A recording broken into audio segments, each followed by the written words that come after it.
Today, we're going to talk through the college football and NFL weekend previews, craft up winners for tonight, and let's cash another squad ride. This is Behind the Lines.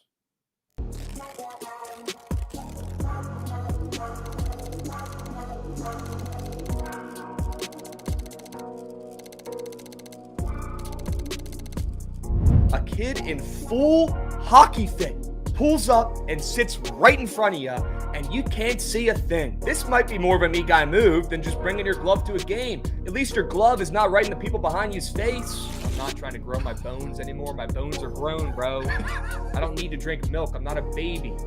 You know who drinks milk? Babies and children. I don't put milk in my coffee. I drink black coffee like a grown-up.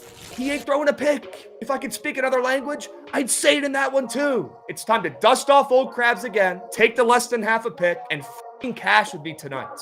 Tail it, fade it, I don't give a shit. I'm making money on it.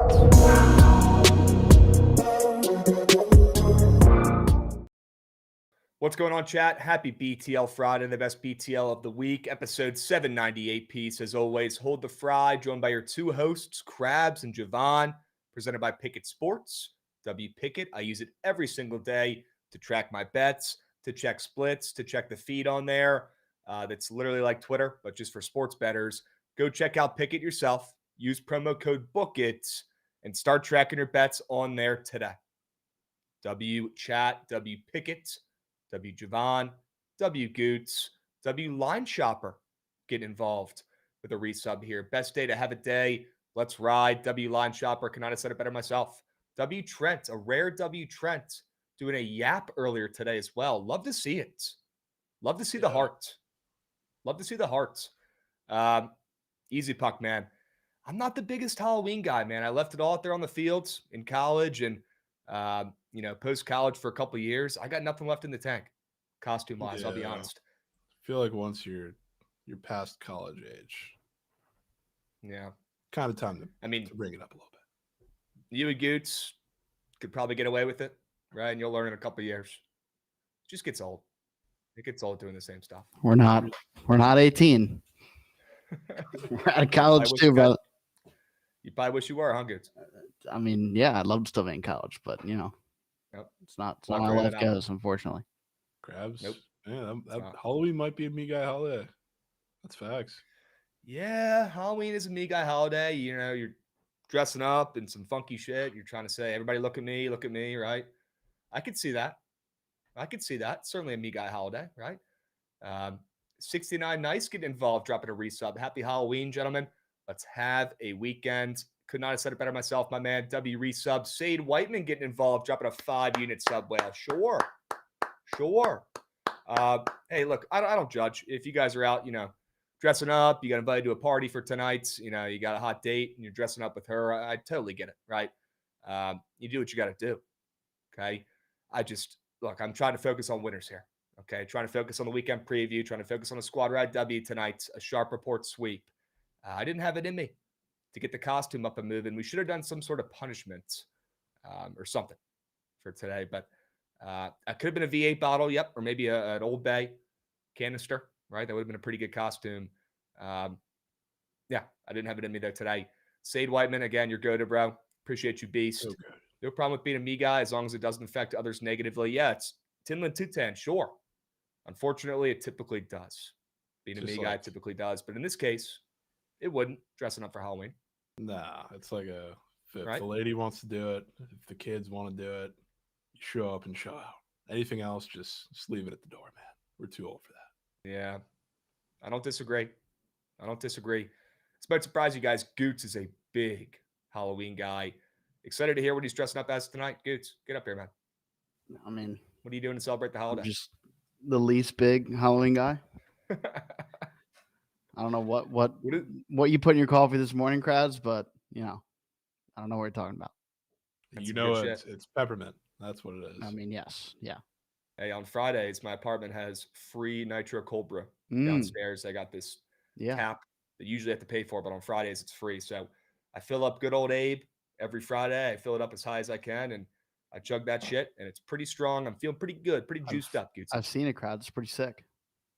Pretty nice sick. Nice little perk for the apartment complex. Yep. It's a nice life hack. Goots, what's the best costume you've ever dressed up as? in your prime? I was There had to be Psy from something Duck good. Dynasty once. That was probably the most creative. Okay. Carried around an Okay. iced tea glass thing. Yeah. That's But some Salisbury shit right there. Yep. well, it wasn't for Salisbury. It was before Salisbury. Ooh. Salisbury, Wow. I didn't really get creative too much. Good. That's It's the time just to it's do not it, my man. thing, Krabs. I when I was younger, I was always sick on Halloween. I would throw up on people's doorsteps. So That's really weird. I know it's bad. Well, I can't control me getting sick. So I'm not the biggest fan of Halloween. Were the lights too bright, Goots? Maybe you're a little nervous. Might have been too It's a me bright. guy holiday, and you're the opposite of a me guy, so maybe that's what it was. There you go. Right? Maybe it threw you off a little bit. That could be it. Okay. Lights are too bright for Goots. On Halloween as a kid, he's just yakking on people's steps. All right. Okay. Enough about Halloween. Okay. Yep. TMI there, Goots, but I appreciate you. As always, an honest fella, just like Abe. Goots is a lot of similarities to Abe. Honest man. Tells you how he sees it. Okay. I'm surprised you haven't dressed up as Lamar, Goots, to be honest with you. I thought that's what you were going to say, but I digress. Good game last night from Lamar. Getting the tight ends involved. Ravens look good. Yeah, he's just on a Ravens different look level good. than everyone else. Well, Can't believe I couldn't watch him for a couple weeks. It sucked, but I'm happy he's back. Happy he's back. I mean, Krabs acting like that's crazy when the text he sent last night was even crazier. So, well, I mean it. We'll save that for another day. I mean it. I told Goots in the group chat. I told Goots the Ravens are winning the Super Bowl last night. Yep. I would be an insufferable human being, chat. So, and I stand on it. I stand on it. I still believe it. That defense is starting to lock in. 3 straight games in a row. Not a peep about that defense. Not a peep. Not a singular peep. Not a singular peep. Jay Rich said, Krabs, I rode with you on that kicker pick. Was the only loser of my 6-man. Jeesh, not to roast because I pushed the button, but geez. Jay Rich, that sucks, man. Let me ask you something. If it hit, would you have taken all the credit? Or would you have come in here and said, great job, Krabs, you helped me catch the 6-man? That's all I want to know. That's all I want to know. I think their only points too was just script was there. I mean, it was a shit square, man. It was a shit square. It was. It was a bad script for the square.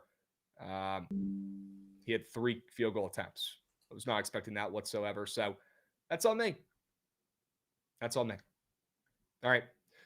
Let's move. Let's groove. We got a lot to get to today, folks. Why don't we go ahead and recap the squad ride 1-0 on X Poll squad rides. Shout out Dustin off old Krabs. Feels good to be dedusted. Feels good to be dedusted. Hard to get your team total over if you don't score a touchdown. Yeah. Yeah. I agree. Some changes are being made down there in Miami. I think they just fired their GM. Pretty sure, but they said they're keeping Mike McDaniel for the rest of the season. I still like Mike McDaniel. I think he's an elite offensive mind. Maybe he's not the best head coach, right? There's probably a pretty good chance he does get canned at the end of the season, but I mean, he'll get a job somewhere else and he'll be an elite offensive coordinator. Elite.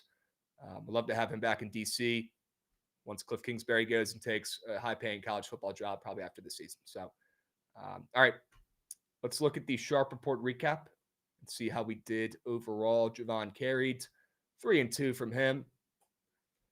Went 0 for 2 on my squares. That's what I get for taking a more than. Why do I do that?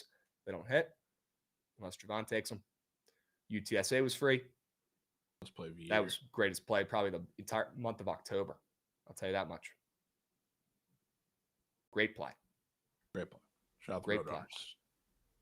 Yeah. They dominated. Can we retire the Blues? No, we can't. I'm going to keep betting them. I don't give a fuck. You might have to have discussions. They might have to be retired. I mean, did you see? You were out and about last night having a good time as you should. So you probably didn't get eyeballs on how they lost. I saw the clip of that crazy shootout. Just drift the puck into the corner.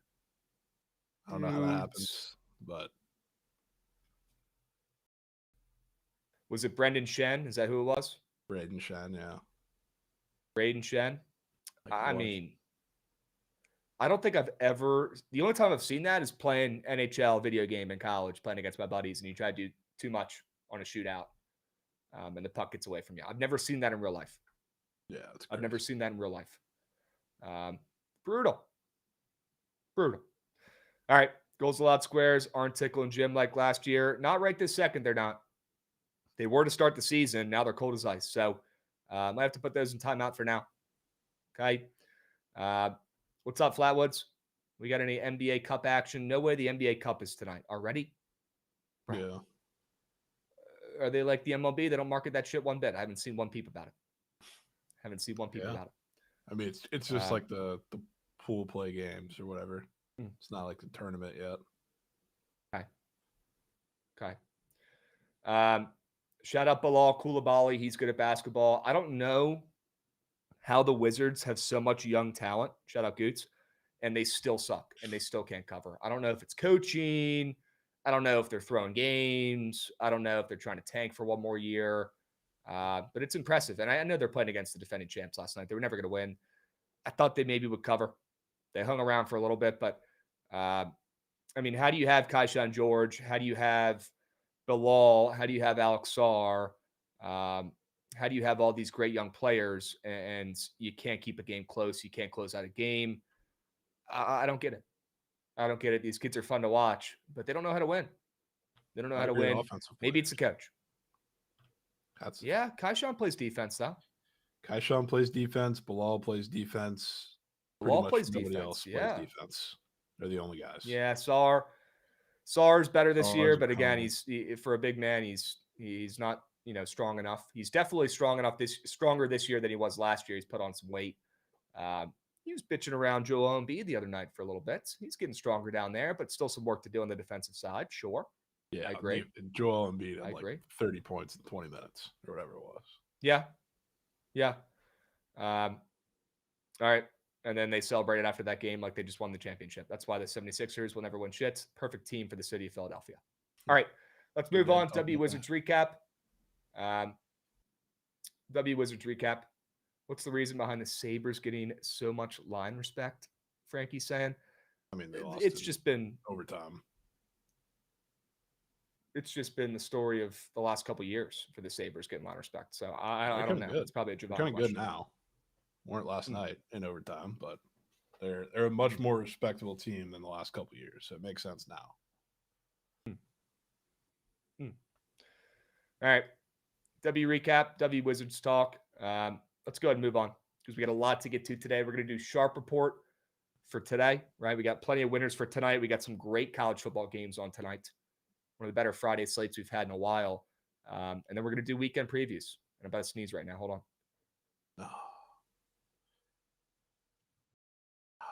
Away. All right. The rumors are true. Hoffy, I did break into Trent's car last night and leave the judge cards right there in the passenger seat. Cannot make that up. Cannot make that up. You're telling me someone broke into Trent's car, took only Shohei cards, and left all the judge cards? That's my kind of guy. That's cap. That's so cap. That's my kind of guy. He said it was true on the stream. Cap. He said it was true. I kind of believe him. Broke in, a.k.a. opened the door because he leaves the door unlocked and parks right outside on the street. That might be cap of century. What are we doing? You're telling me they went through his car, found Shohei and judge cards, and they somehow magically knew about the buyback and only took Shohei. I mean, base top scrum cards. Maybe the guy's just an Aaron Judge hater. Maybe he's a Yankee hater. Maybe he's got a brain that works. He's smart enough to break into Trent's car. Wouldn't be shocked. Apparently, you don't have to be that smart because he just leaves his door unlocked. Well, yeah, that's insane. And that's also insane to say out loud. Mikey Jones, 707. Appreciate the 20 stream streak. W. Mikey Jones. You're goated. All right, let's hop in. Let's talk about some winners for tonight because we got a lot to get to today, folks. A lot to get to today. Let's get involved. Started out right away with a Jovan fade and taking Rice, which is my favorite play of the night by far, plus 14. Plus 14, the Rice Owls. This ain't Mom and Pa's Rice squad.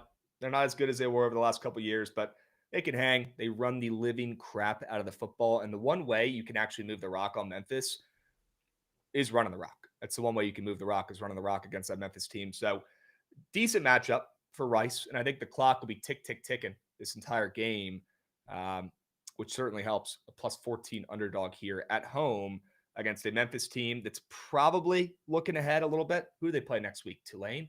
Although Tulane's coming off of a bad loss last night, which is probably not a good thing for Memphis, to be honest with you. After they just got spanked, you prefer them to go in strong, and then maybe you catch Tulane lacking, right, as a Memphis guy. So I don't know if that's going to have, Memphis not as focused on next week at this point, but, they're probably not taking Rice as seriously as they should be in this game. I mean, why would you? You're 7-1. You're ranked. You're 7-1 against the spreads. You've been dominating pretty much the entire season. Shout out Memphis. I mean, they deserve it. And Jovan, you called it. So I'll tip my cap there. But I don't think tonight's their night, man. I don't think tonight's their night. I like the matchup for Chase Jenkins. Quentin Jackson, the running back, is pretty solid as well. He's coming off his best game of the season. Typically don't like backing guys after that, but he's got a decent matchup to go out there, move the rock a little bit, get a couple field goals, maybe not a bunch of touchdowns in this game, but get a couple field goals and keep this game within 2 possessions. Rice's defense as well. They got a pretty solid pass defense. So it's not going to be Brendan Lewis out there, throwing 2 touchdowns. We'll talk about that in a moment. Maybe they can run the rock on Rice as well. I'm not doubting that. And that's good for a plus 14 as well, because the clock's going to be ticking the whole time. We want this game over quick. We want that clock running the entire time for the dog here. And we can't act like the spread's not sharp, down from 16.5 to 14. I mean, you can see it's some 13.5s aloof as well. So I like the Rice Owls. I like Rendon's Rice Owls here at home, and probably their biggest game of the season, at least their biggest home game of the season. I also like the contrarian angle of Rice has not been great against the spread so far at home this season. I think they're 1-4. 1-3 at home against the spreads so far this season. So they're due to cover, and they've been a better team on the road, which is pretty weird. I think that's going to flip tonight, and you're going to see Rice's best against a Memphis team that might be a little fat, happy, and complacent, Jovan, a hair fat, happy, and complacent, looking to next week's matchup against Summerall and the Green Wave. So, yeah, go ahead and give me the hungrier dog here, plus 14. I'll take the 2 touchdowns and hold my breath. Welcome to Bird, Krabs. So I'm going right there with you. You know why I think? I don't get it. You know why I think the look ahead spot is null and void? Because they already failed once there. And granted, it was a lot because of coach's fired system. Brendan Lewis got hurt. Brendan Lewis didn't get hurt. They ain't losing that game. But they already had their shit look ahead spot against UAB in that super, super weird game. And the team that they have the look ahead spot for the game against just lost last night in the same exact spot. And you add into the fact, I love look ahead spots for team that are a little bit more driven through the air. Memphis is going to run the shit out of the rock against a team that, God forbid, Memphis goes up in this game by more than a possession. I don't know how in the hell Rice's offense is built to come back from that. So I think not only is Greg DeRosier and Brendan Lewis, I think, going to have a pretty big game on the ground with both of them. I think they're going to dominate in that fashion. But you know what Rice is coming off of, Krabs? They've been shit at home this year, except for their last game. You know what that game was? Is it the UConn game? The UConn game where they won outright as a 10-point underdog. So you tell me we're going to get that again? I don't think so. I think this is BTA. No, they're not winning outright. I think this is BTA.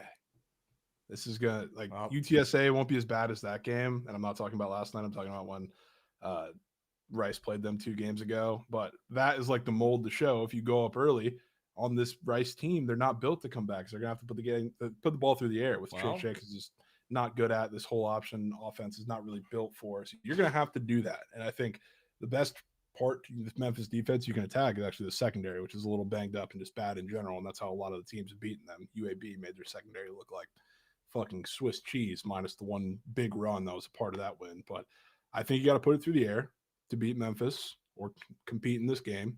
They're not able to. I don't think it's going down like that. Well, you better hope they get out to a big lead, because if they don't, Rice is keeping this game close the entire time. It's going to be a shit game, an under game, and that's good for the dog.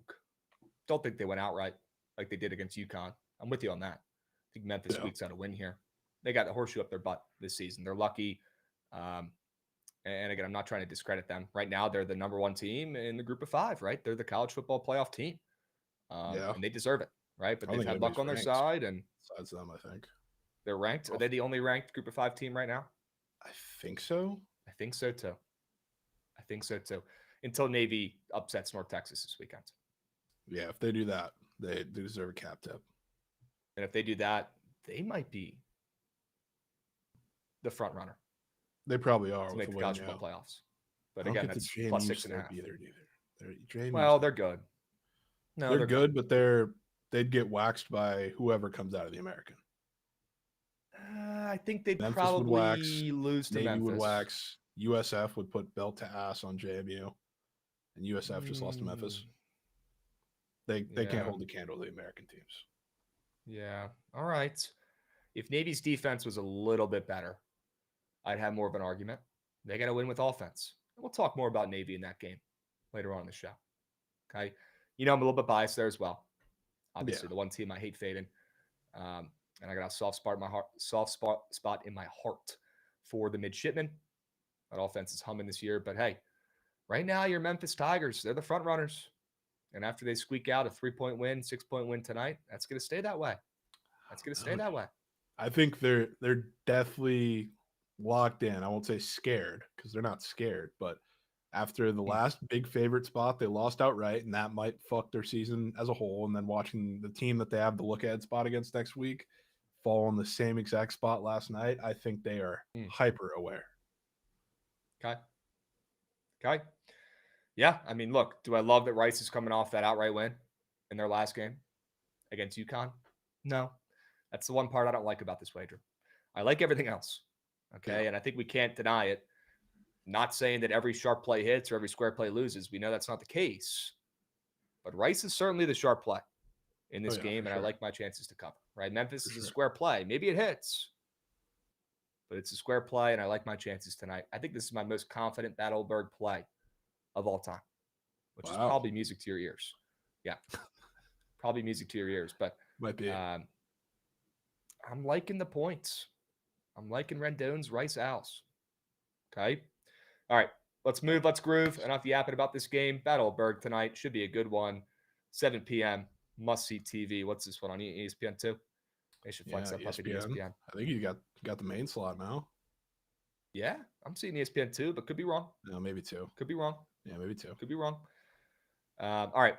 Memphis is certainly not the squad ride. I'm pretty pissed pick 6. I was really hoping Jovan would just put this one to the side. Let me have this one. But hey, I want him to put his 3 best plays up here no matter what. If they're on the opposite side of me, they're on the opposite side of me. I was with you on UAB for the last fade. I let that squeak let you have that one. Yeah. Can't let you have this one. Yeah. All right. Yeah, dude. YouTube TV needs to be burned alive. Burned.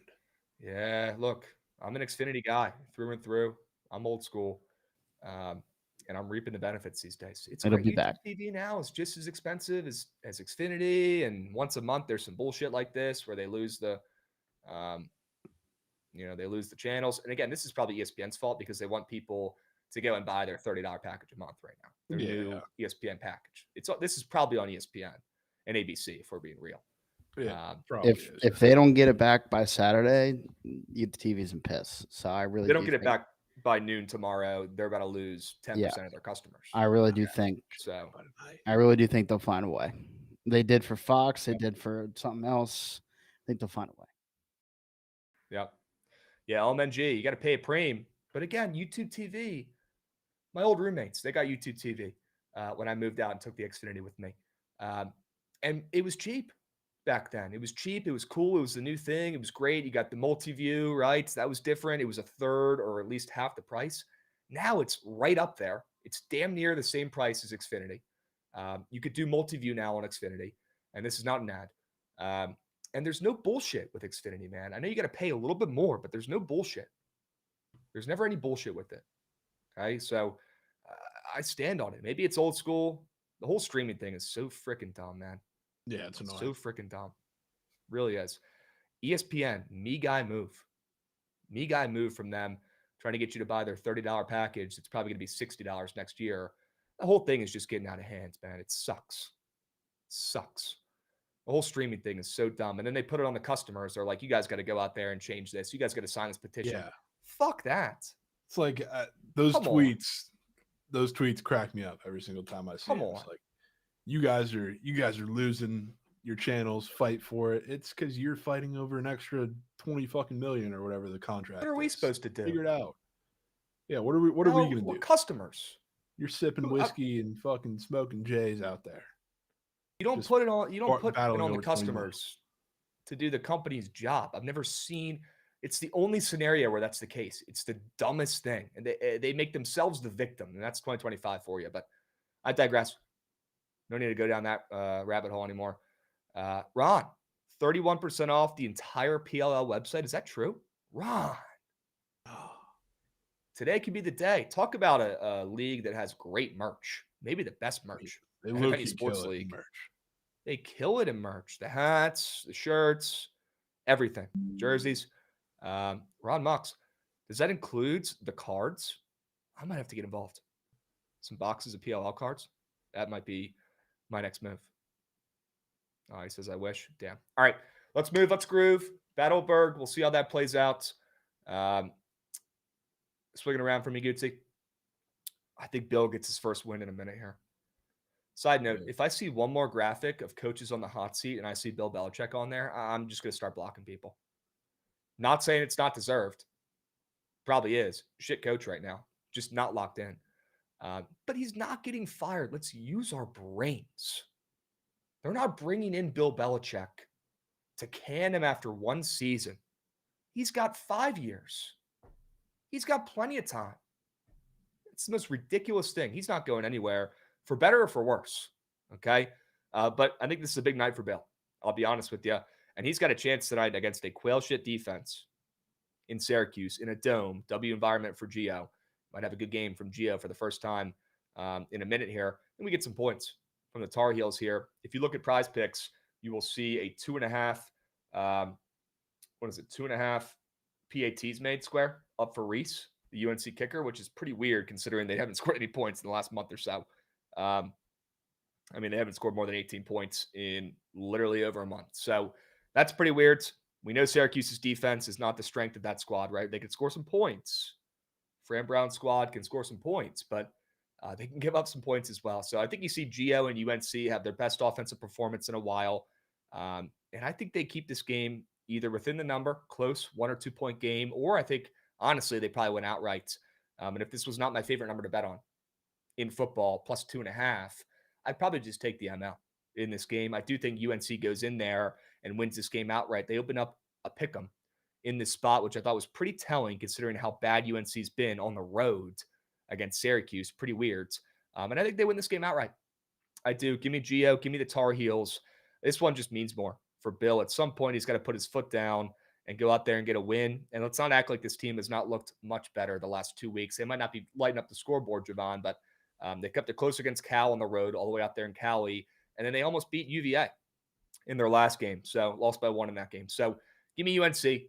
Give me the Tar Heels. And I want to fade Syracuse. Who knows what QB they're even on at this point. It might be QB number 3. I think the Tar Heels defense does enough. And the playmakers on Syracuse, they got a couple, but I don't think that's going to be enough for Syracuse to differentiate from Gio Lopez in this Tar Heels offense against that quail shit Syracuse secondary.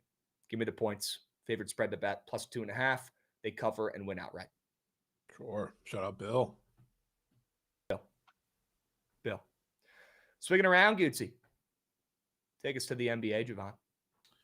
Take you to the Celtics, who are a short favorite on the road, actually, against the Sixers, who the Sixers are coming off of one of those classic, incredibly fortunate covers, one of the worst bad beats at the start of this young NBA season, were for Wizards plus 4.5 bettors who lost in overtime against the Sixers, and they won by 5 in that game. So now the undefeated Sixers are at home hosting the Celtics, who were god-awful to start the year. Now I've had a couple of games where they've looked a little better. One of them was against the Pelicans, albeit, but they just played against the Cavs, and offensively, I think that was the best they've looked by a landslide all season, and the numbers would tell you that as well. And that's also with some of their shooters, like Derek White, still really hasn't gotten it going. Tonight, he's going to do that, but that's a separate discussion. I think this is the perfect time for a Sixers team that has also been playing no defense whatsoever.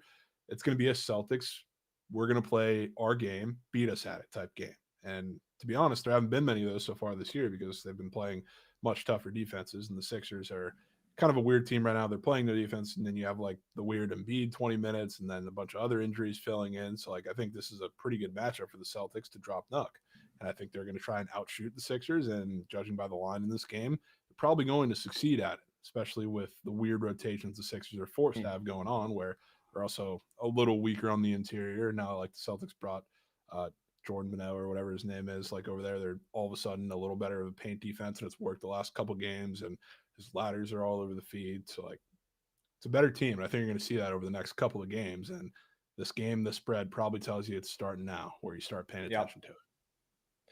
Yeah, is it injury related? What's going on with this spread? I'm not seeing shit about any injuries or. No, okay. Not a clue. Yeah, this is a winner.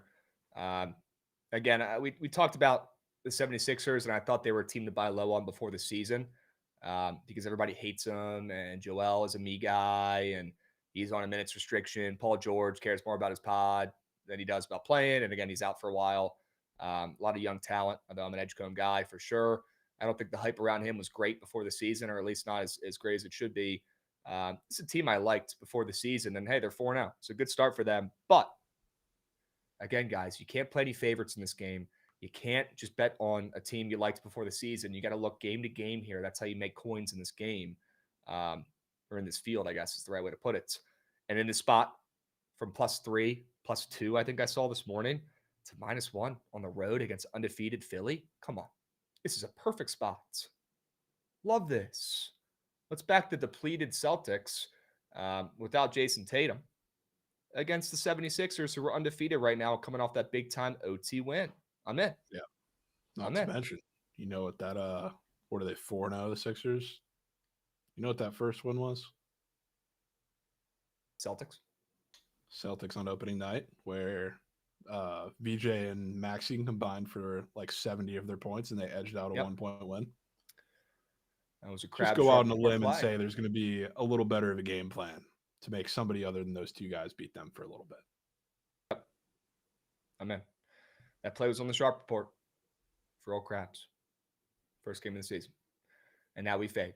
Because again, you got to have no loyalty in this game. If you do, if you play favorites, if you bet on your squads, you're kicked. It's game to game, week to week, maximum. Perfect time to fade the Sixers. Okay? Perfect. I'm in. Swinging around, Gucci. I got one more straight bet here for the peeps. I got 3 college football plays today. We're going 2-1 at worst in these 3 games, by the way, chat. Feeling pretty good about these plays. Give me the under. 48.5 in Sam Houston and LA Tech.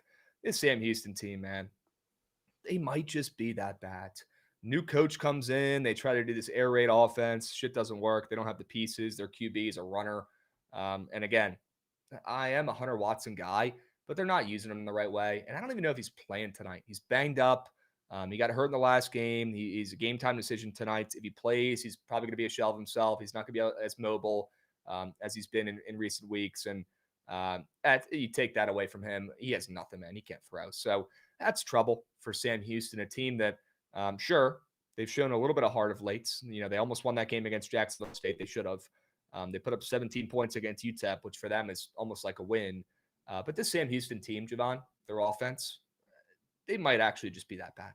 And I think they left it all out there on the field against Jacksonville State. And when that guy kicked a 55-yarder, the knuckler, to win the game and walk him off, I think that might have killed this team. I really do. Now, the Bearcats, for the last couple of years, they've always had a couple guys on defense. They've always had a little bit of talent on that side of the ball. So this year, it's their nose tackle. He's an absolute beast. You'll see him out there tonight. I forget his name, but he wears the Zeke jersey, and he's got the long white undershirt that's all stretched out because people are grabbing it and shit during the game. You'll see him out there. He's probably going to get a couple sacks in this one and stop a couple LA Tech drives because that O-line for LA Tech is nothing to write home about. So he's going to make some plays for the Bearcats. Their defense will keep them in this game, at least for the first half. And I think this is a low-scoring affair here. The splits, I think they tell the story in this game. Everybody's betting the over in this one. Banking on a bounce back from Sam Houston and Louisiana Tech to just blow the crap out of them and put up a 35 Berg.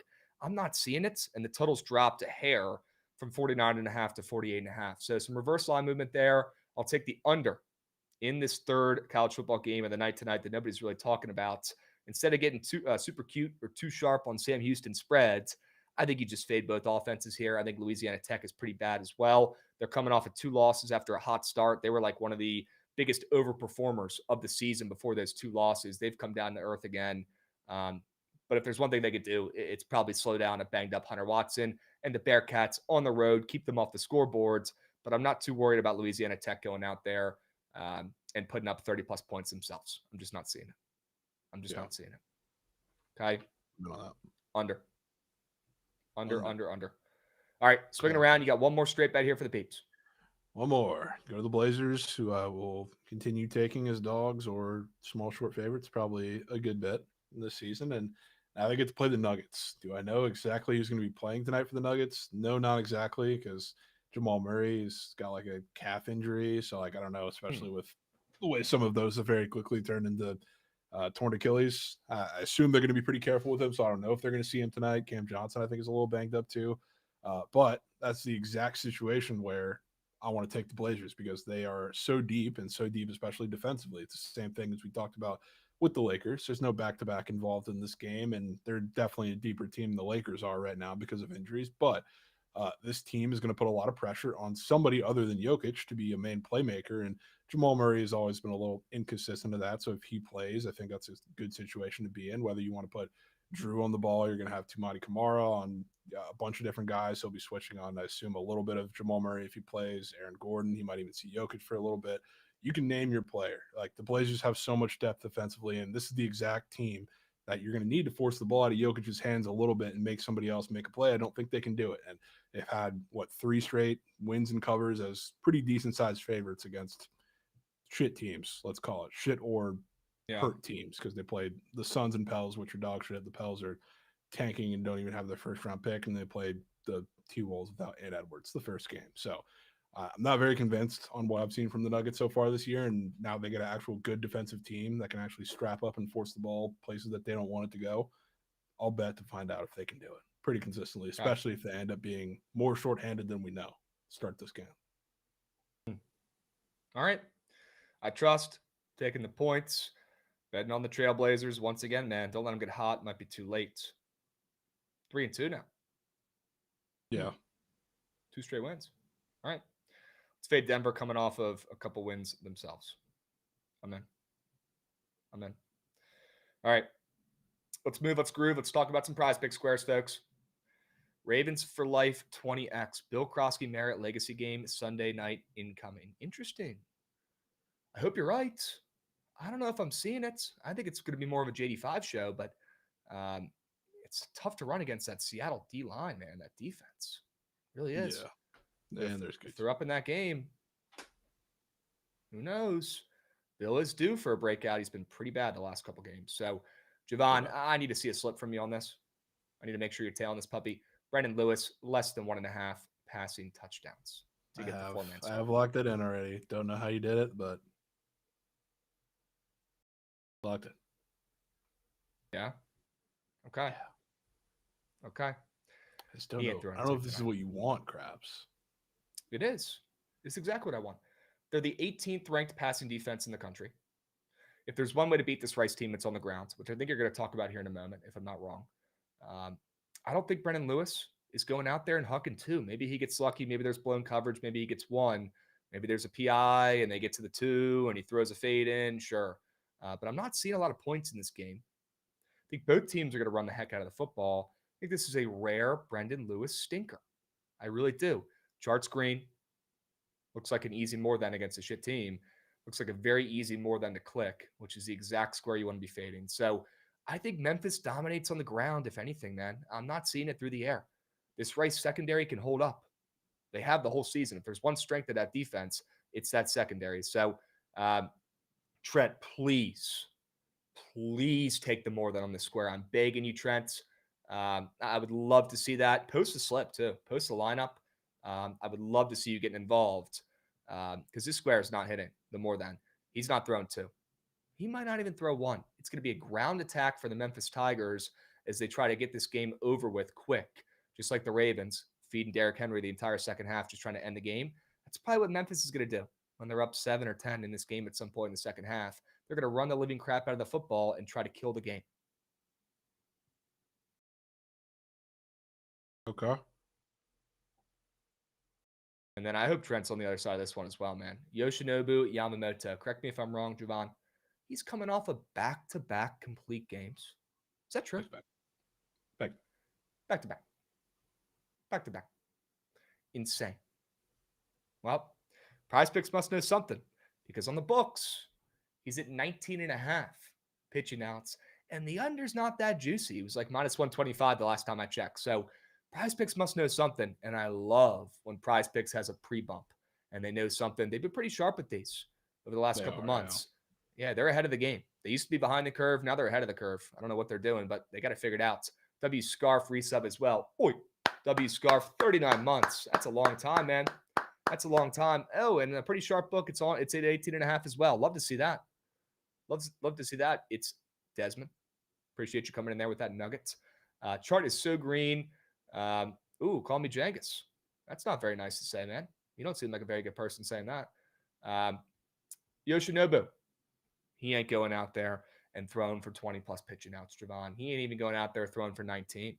I'll tell you that much, because if there's any sort of trouble in this game, backs against the wall for the Dodgers, Jovan, he lets a guy on, maybe two, maybe it's a walk and maybe it's a dinky base hit. I know he's a damn good pitcher, but when the lights are bright and they're one loss away from elimination and he lets on a base runner or maybe two in the fourth, fifth, maybe early in the sixth inning, he's getting yanked and they're putting in glass now. Plain and simple. Plain and simple. They cannot afford to risk leaving their stud out there any longer. If this was a regular season game, sure. Maybe they give him a break and they leave him out there and they try to let him get out of the jam.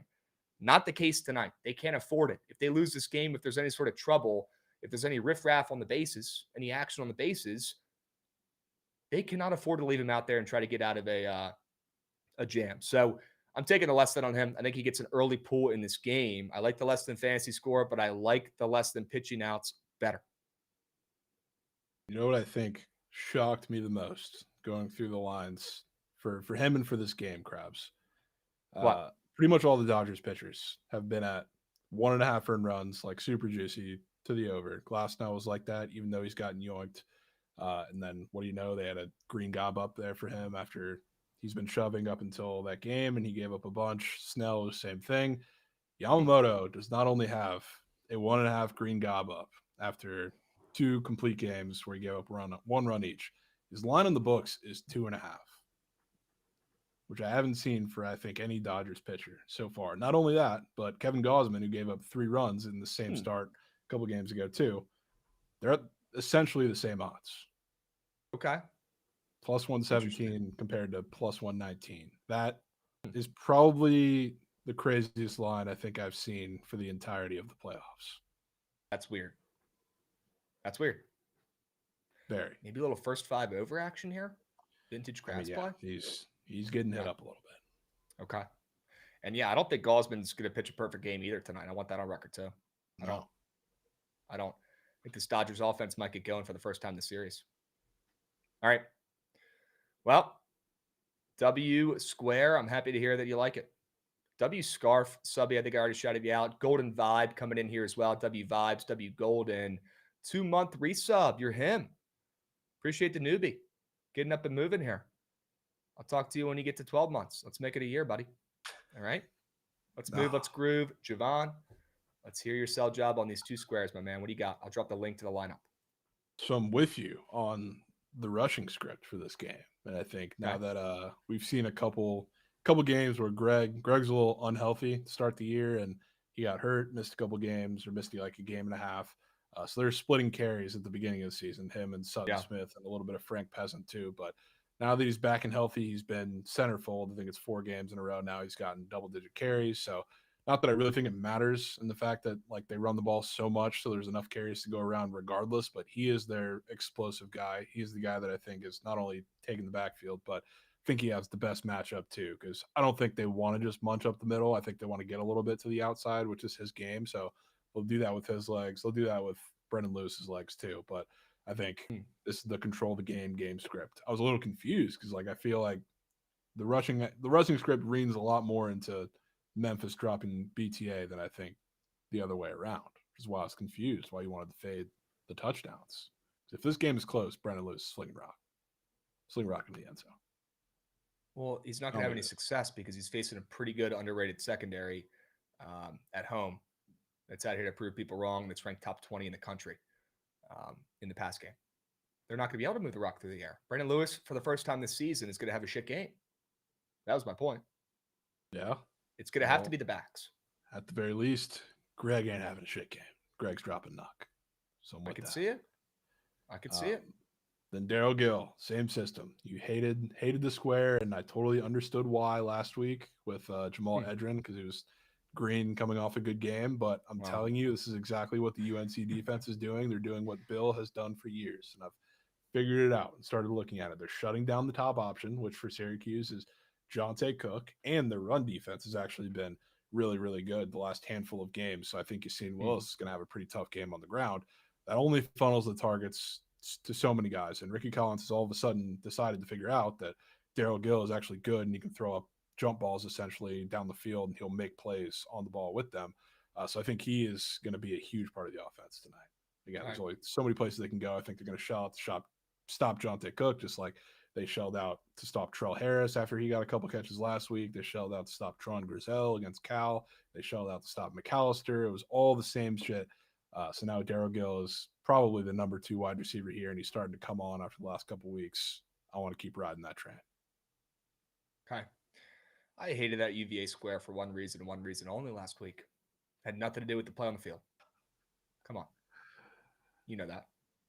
Well, it was green. It was green. It was green. It wasn't. It was green, which I didn't love. Sure. He had a bunch of shit games, and then he had a spike week of like 100 yards right before last week. It's like I wasn't giving you shit for hating that square. I totally get it, and usually I'm the same exact way. And frankly, Daryl Gill is kind of the same, but trust in systems. Well, let's hope it goes the same as the UVA square. Let's hope it catches. Yeah. All right. Where would you rank Memphis in your 1 to 10 teams in college football? Would you rank them at 2, 3? See, would you put them? The thing is, like the teams, having multiple teams, it's not a thing because like I have bets on the team. Oh. I have season bets on it. So it's not like I'm just picking them out of fucking thin air. Like I have their win total. I have them make the playoffs. I have bets on them. So I'm not rooting for them for my fucking enjoyment. It's just bet related. That's all it is. It's all bet related. There's no bias. You don't like them. You don't just want to root for them. It's just all futures related. I mean, yeah, that's where it all stemmed from. I didn't give a shit about Memphis before I placed that wager this year. Those wagers. You've talked positively about Memphis before over the years. I mean, yeah, I guess a little bit. They're a good run program. I've respected them. Yeah. I don't root for them. Okay. So you put them at like 2 behind TCU or 3? Right now, yeah. Okay. Because they're doing job.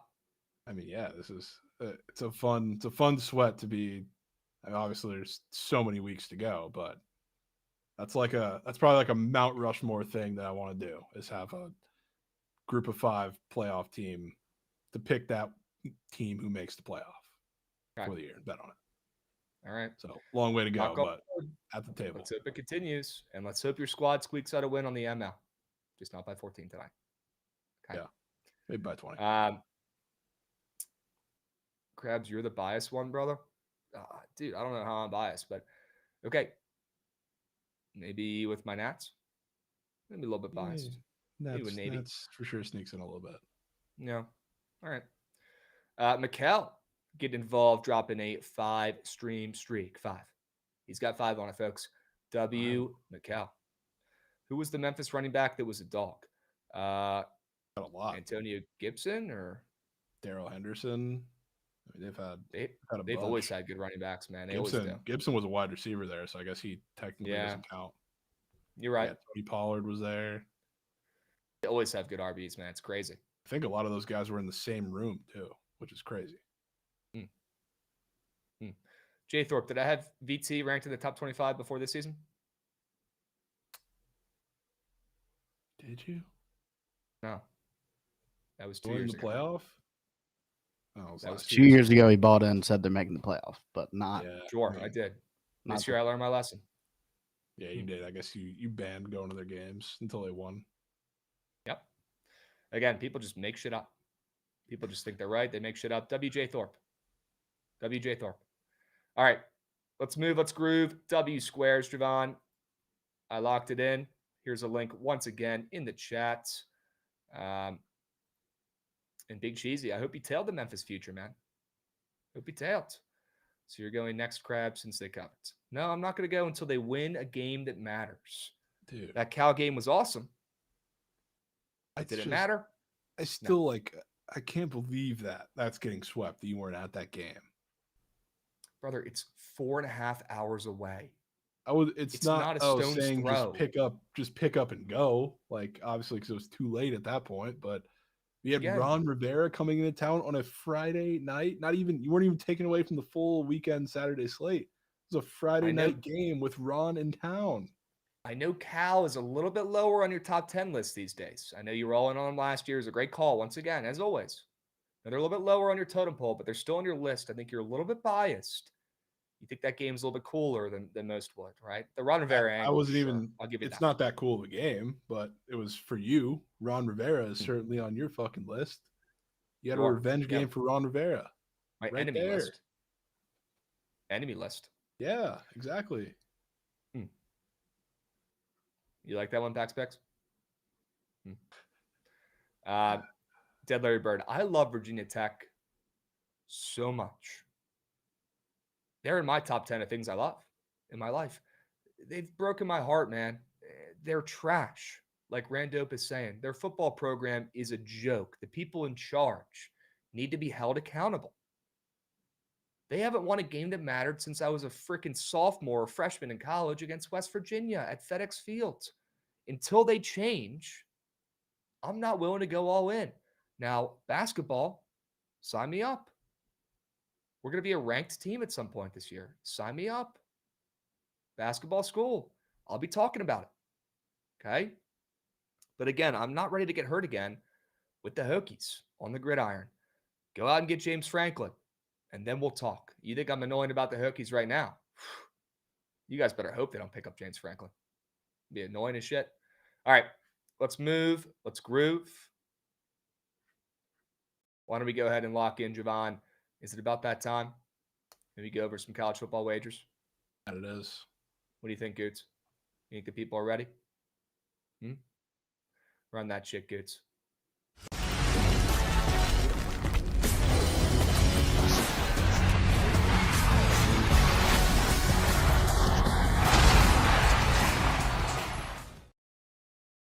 Little Oklahoma to get the party started, huh? Boomer Sooner in the intro. Foreshadowing.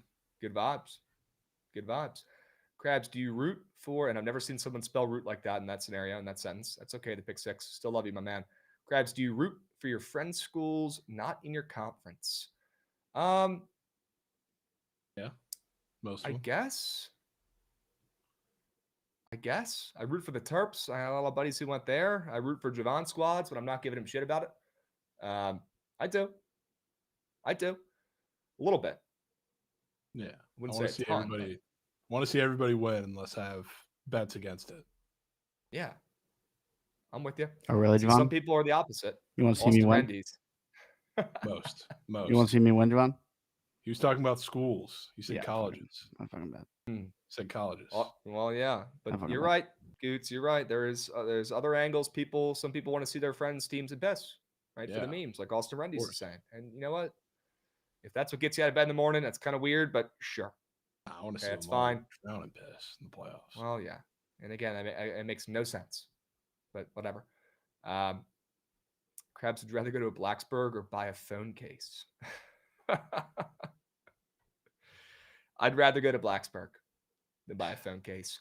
I'm an adult. You won't see me putting a goddamn piece of plastic around my phone.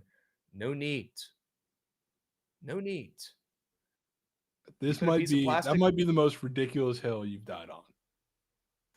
You put a piece of plastic around your PC, around your laptop. You put a piece of plastic around your around with you. You put a piece of plastic around your backpack so it doesn't get ripped. You put a piece of plastic around your wallet. You wrap your wallet up in a plastic bag before you go out. Give me a fucking break. me a break.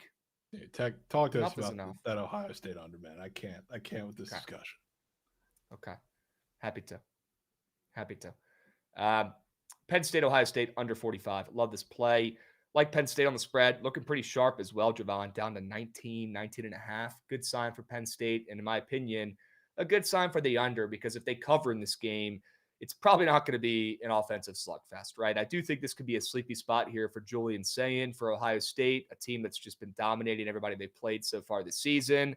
They're 6-1 against the spreads. Their young QB looks great. They just put up a 34 spot and had no trouble whatsoever against Wisconsin, who is one of the rare programs.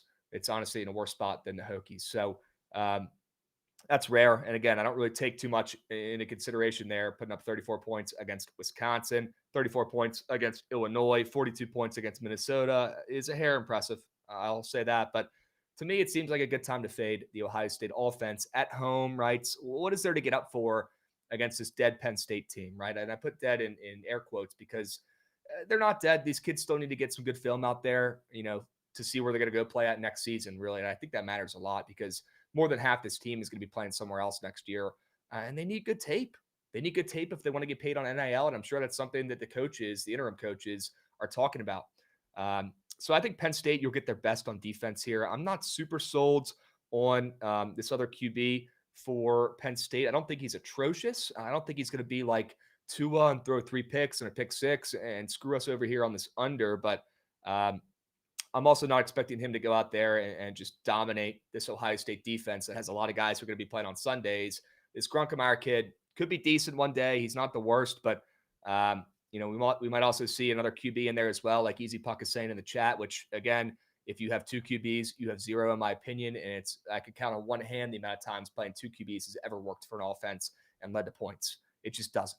It never has. It probably never will. They're still experimenting. I'm not expecting Penn State to go out there and put up a bunch of points, but I do think they cover in this game. And if they cover, the game's got to go under as well. Sleepy spot for the Buckeyes. Perfect time to fade the offenses here.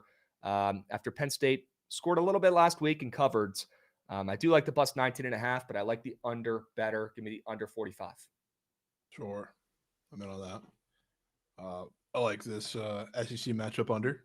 Shout out Trent, Kentucky and Auburn. 2 teams coming off of their best offensive performances in SEC play by pretty much a landslide for both of these teams. Kentucky, even though they got shit-faced, they got scored 34 points, and their offense actually didn't look terrible. They're kind of in a situation like if teams are getting into a slugfest with them, I guess an offensive one, like they're willing to get into it, they're willing to throw the rock, but when they face a team that's more slow, I guess keep the ball on the ground type game, they also are very willing to play that too, like we saw in the Texas game. So the one thing about last week that was very apparent is they were able to move the ball through the air. Sure, like Cutter Boley had a pretty good game passing the ball, but they also were able to get tough yards on the ground pretty much anytime they wanted against Tennessee. Don't think you're going to be able to do that against this Auburn run defense that has stifled pretty much every single running back and rushing attack they've faced. So I think this one's going to be a little uglier. I think Ashton Daniels is probably also going to start, it sounds like, or at the very least he's going to play from what they're alluding to after they benched Jackson Arnold mid-game last week. So he stinks. He's the same as Jackson Arnold, just in different shape. So I think this one's going to be nasty. I could so see it. And that Auburn defense is underrated. I like this play. They're really good. I mean, if their defense wasn't good, they'd be damn near winless. Yep. I agree. W Snooze Fests. We're going to keep moving and grooving here, guys. If you want a chance to win $100 in Prize Picks promo, I just dropped the link to this tweet in the chat on Twitch. Goots, if you don't mind, if you could put that in the YouTube as well. Go to that tweet. Go to the mentions. Go to the comments, right? And post at Bookit with Trent Fade Gods. I'm going to go through later today, pick somebody that does that, and give away $100 in Prize Picks promo because we did not hit the Sharp Report format yesterday. So click that link right now. Hurry up. Go, go, go. It's in the YouTube and the Twitch chat. Yeah, you like that shit, Jovan? I thought that one was pretty funny too. Drop the at Bookit with Trent Fade God. That way he sees all the ats. Please, everybody go do that right now really quick. Hurry up. Go, go, go. And later today, I'm going to go through and give away somebody $100 on Prize Picks. Okay, W's. Let's move. Let's groove. Let's talk about my least favorite parts of the weekend previews, the college football overs. Squaring up for catch. Squaring up for catch here, Jovan. Navy, North Texas totals up to 65.5. Are you kidding me? Mestamaker's up for 308.5 passing yards. I mean, you had 500 last week. Insane. Trent, bro. What? Someone put him to bed, man. Okay. Someone put him to bed. Okay. Where do you find? Yeah, that's shit you got in your group chat in middle school when you just got your first iPhone. No way you're still getting those sent to you, bro. Goodness gracious. Anyways, Navy, North Texas. Look, North Texas is up to -6.5. It's not looking good for my midshipman here. I'll be honest. If I'm just looking at lines and not betting based off of hearts, it's not looking good for Navy here. Now, do I think Navy gets blown out in this one? No, I don't. Would I be shocked if they don't cover? No, I wouldn't be shocked if they don't cover, though. And I do think this game is going to be filled with points. It totals up 10 points. It opened up at 55.5. That's a high total in a very meaningful, impactful game where the winner of this game is at the top of the standings in the conference. The winner of this game is potentially alive for, making the college football playoffs as the best team for the group of five. So I thought that was a high opener for a game that means a lot between these two squads, especially for Navy to try to stay undefeated here on the roads. And then the total moves up 10 points. So that's absurd to me. To be honest, Jovan, I think both these teams might score on every single possession they have in this game. I don't know if you're going to see any Tressways out there in this game. I don't know if you're going to see any punts in this game. I think at some points you might have to see Navy go for it on fourth down as well if they're around the 50-yard line, because they might be losing at a point in this game because Mestamaker is going to slice and dice this Navy secondary. Bless their hearts. Love the kids. They're going to be fighting in the trenches here in a couple months, but these kids can't play like a defense. They certainly cannot keep up with these North Texas weapons on offense. And Mestamaker is about to absolutely slice and dice his team up. Have you seen what some of these offenses have done to Navy so far this year? I mean, FAU just put up 32 points. FAU stinks. Temple put up 31 points against them. Air Force put up 31 points against them in that high-scoring affair. If those teams could do that, and I know this is square, I don't care. Sometimes square plays hit. Imagine what this North Texas team is going to do. And Jovan, it's not like Blake Horvath and co. is going to keel over and die and not show up in this game. So I'll tell you right now, Horvath is going to keep this game close, maybe not a cover, but within 10 points. They're never going to give up in this game. You're going to see Teska have a pretty good opportunity to go out there and score at least once. He's like -200 to score, the fullback for Navy as well, the veteran, the leader.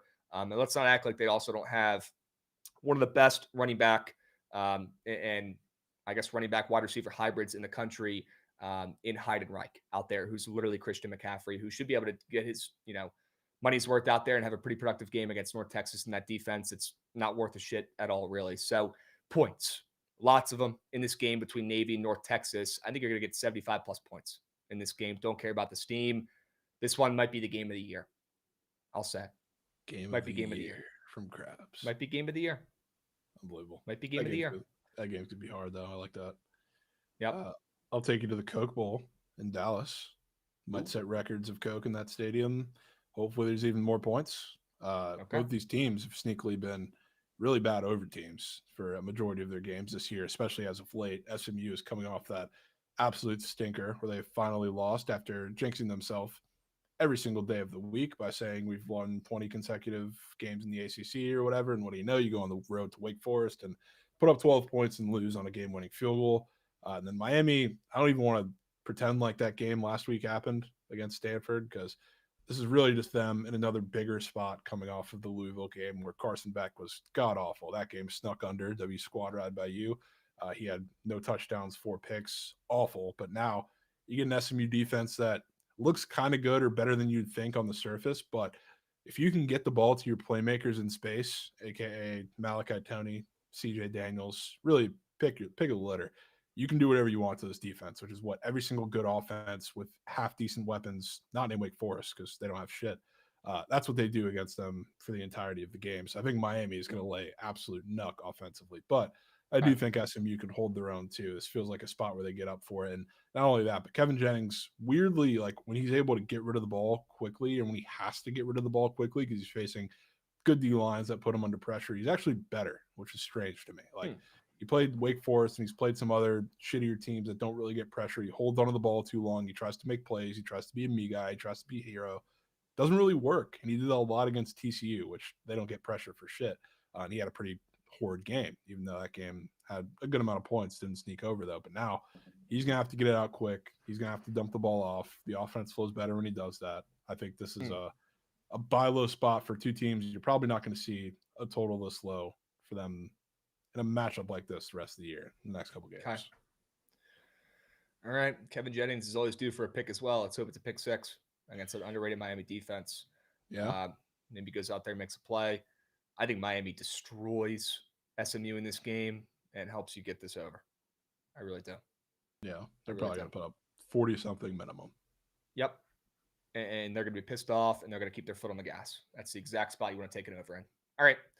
W Fade God resub as well. I don't know how this one squeaked. W Fade God resub. He says, feed me the meat. Okay. Let's pick up the tempo and pace here a hair. Sell jobs are nice and lengthy, and they're solid, but we got to pick up the tempo and pace here a hair. Let's talk about some favorites. Let's talk about some favorites. Florida State. Is this not the nastiest favorite in college football of the entire slate? It probably is. Florida State's lost 4 in a row after their unbelievable start. They're the weirdest team ever, man. And Norvell, I talked about the hot seat graphics earlier with Bill Belichick on them. Those ones pissed me off, but the ones that had Mike Norvell as the favorite to get fired, those ones are probably right because he's about to get canned. And this team has just completely lost it. This game means more for them. And talk about the ultimate buy low, sell high spot in this game, Jovan. You got Wake Forest coming off of 3 straight wins. Unbelievable. You know, they're not talking about it enough, the first-year head coach down there and the job he's done to get this Demon Deacons team in a pretty good spot. They've been probably the most impressive, shocking squads in the ACC, best conference in college football. They're coming off of 3 straight wins, 4 straight covers. They just beat SMU outright in just the craziest game ever, 13-12. Give me a fucking break. What a joke. Makes me like your SMU over even more. The Seminoles, on the other hand, Jovan, they've not covered a game in ACC play. They have not won a game in ACC play. They are 0-4 in ACC play so far this season, and they're catching steam up to 10 in this game against 5-2 Wake Forest. Florida State's 3-4. It's been a long time since they beat Alabama earlier this year. I think we get that team back. I think we get Castellanos looking like himself again in this game. I think Florida State wins big. Talk about keeping your foot on the gas pedal. They're not going to give up. They're not going to quit. They're going to keep their foot on the gas the entire game in this one and get some of their anger out. Lay the points with the Seminoles. Sure. I like that play from you. That's in the picket plan too, right? Oh, yeah. Sure. Oh, yeah. I might sweep the picket plan. I'll say it. I like your plays. Thank you. All right. UConn coming off an outright loss to the team I'm betting on tonight. I bet. Yeah. You know who they're playing, Krabs? Who? Team who's been sitting fat, happy, and complacent on a bye week after a coach is fired, outright win. That's 24-point underdogs in UAB. Yep. They looked fantastic in that game. And would they have won it without Brendan Lewis getting hurt? Probably not. But Ryan Burton looked fucking fantastic. He was the quarterback that came in. And he looked great. I don't know what the injury situation is for this game. They haven't really said too much. But regardless, I really don't care. I think this UConn team, they've been really good offensively, sneaky, and nobody's really talking about it. The defense has been an issue at times, but now with the way that offense looked for UAB, I think, A, there's some regression to be expected. B, they had a lot of very turnover-worthy plays that Memphis simply couldn't come up with, and maybe that was just the magic of the coach's fired system and having that crazy home game with all the injuries and all the bullshit there. So, I mean, they came through in a great spot.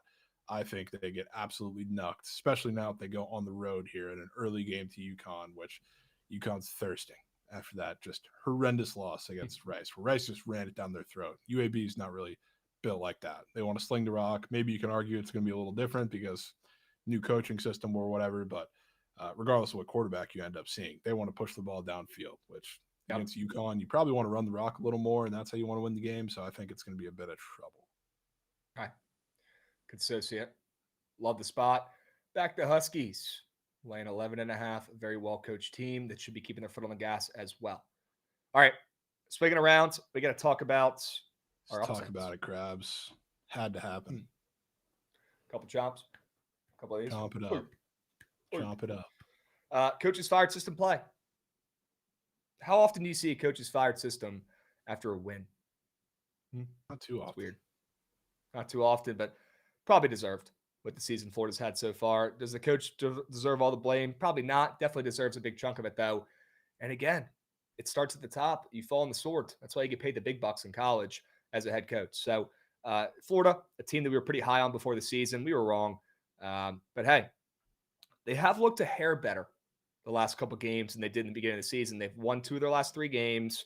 They have a hair of momentum. And again, you got to bet the coach's fired system every single time. You can't pick your spots with this shit. You got to do it every single opportunity you can in any sports. And you're making coins 60+% of the time. So it's my favorite system. Jovan, I think you're with me on that as well.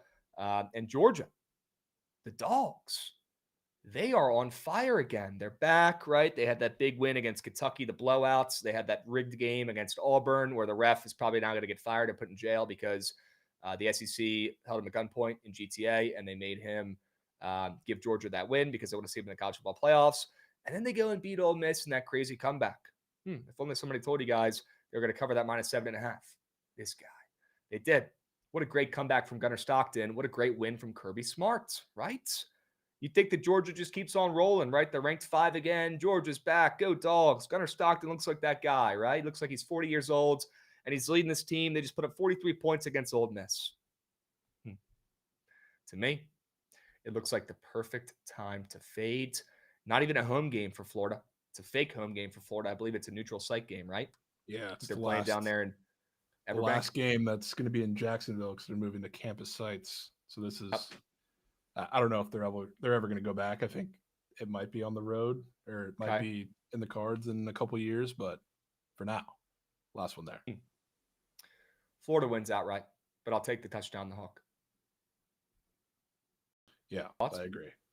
And this was a play that I was going to take before the season. It's in the same bucket as Memphis against Arkansas. So the coach's fired system was just an added little bonus. But the way that game ended last year, DJ Lagway was going to lead them to a victory.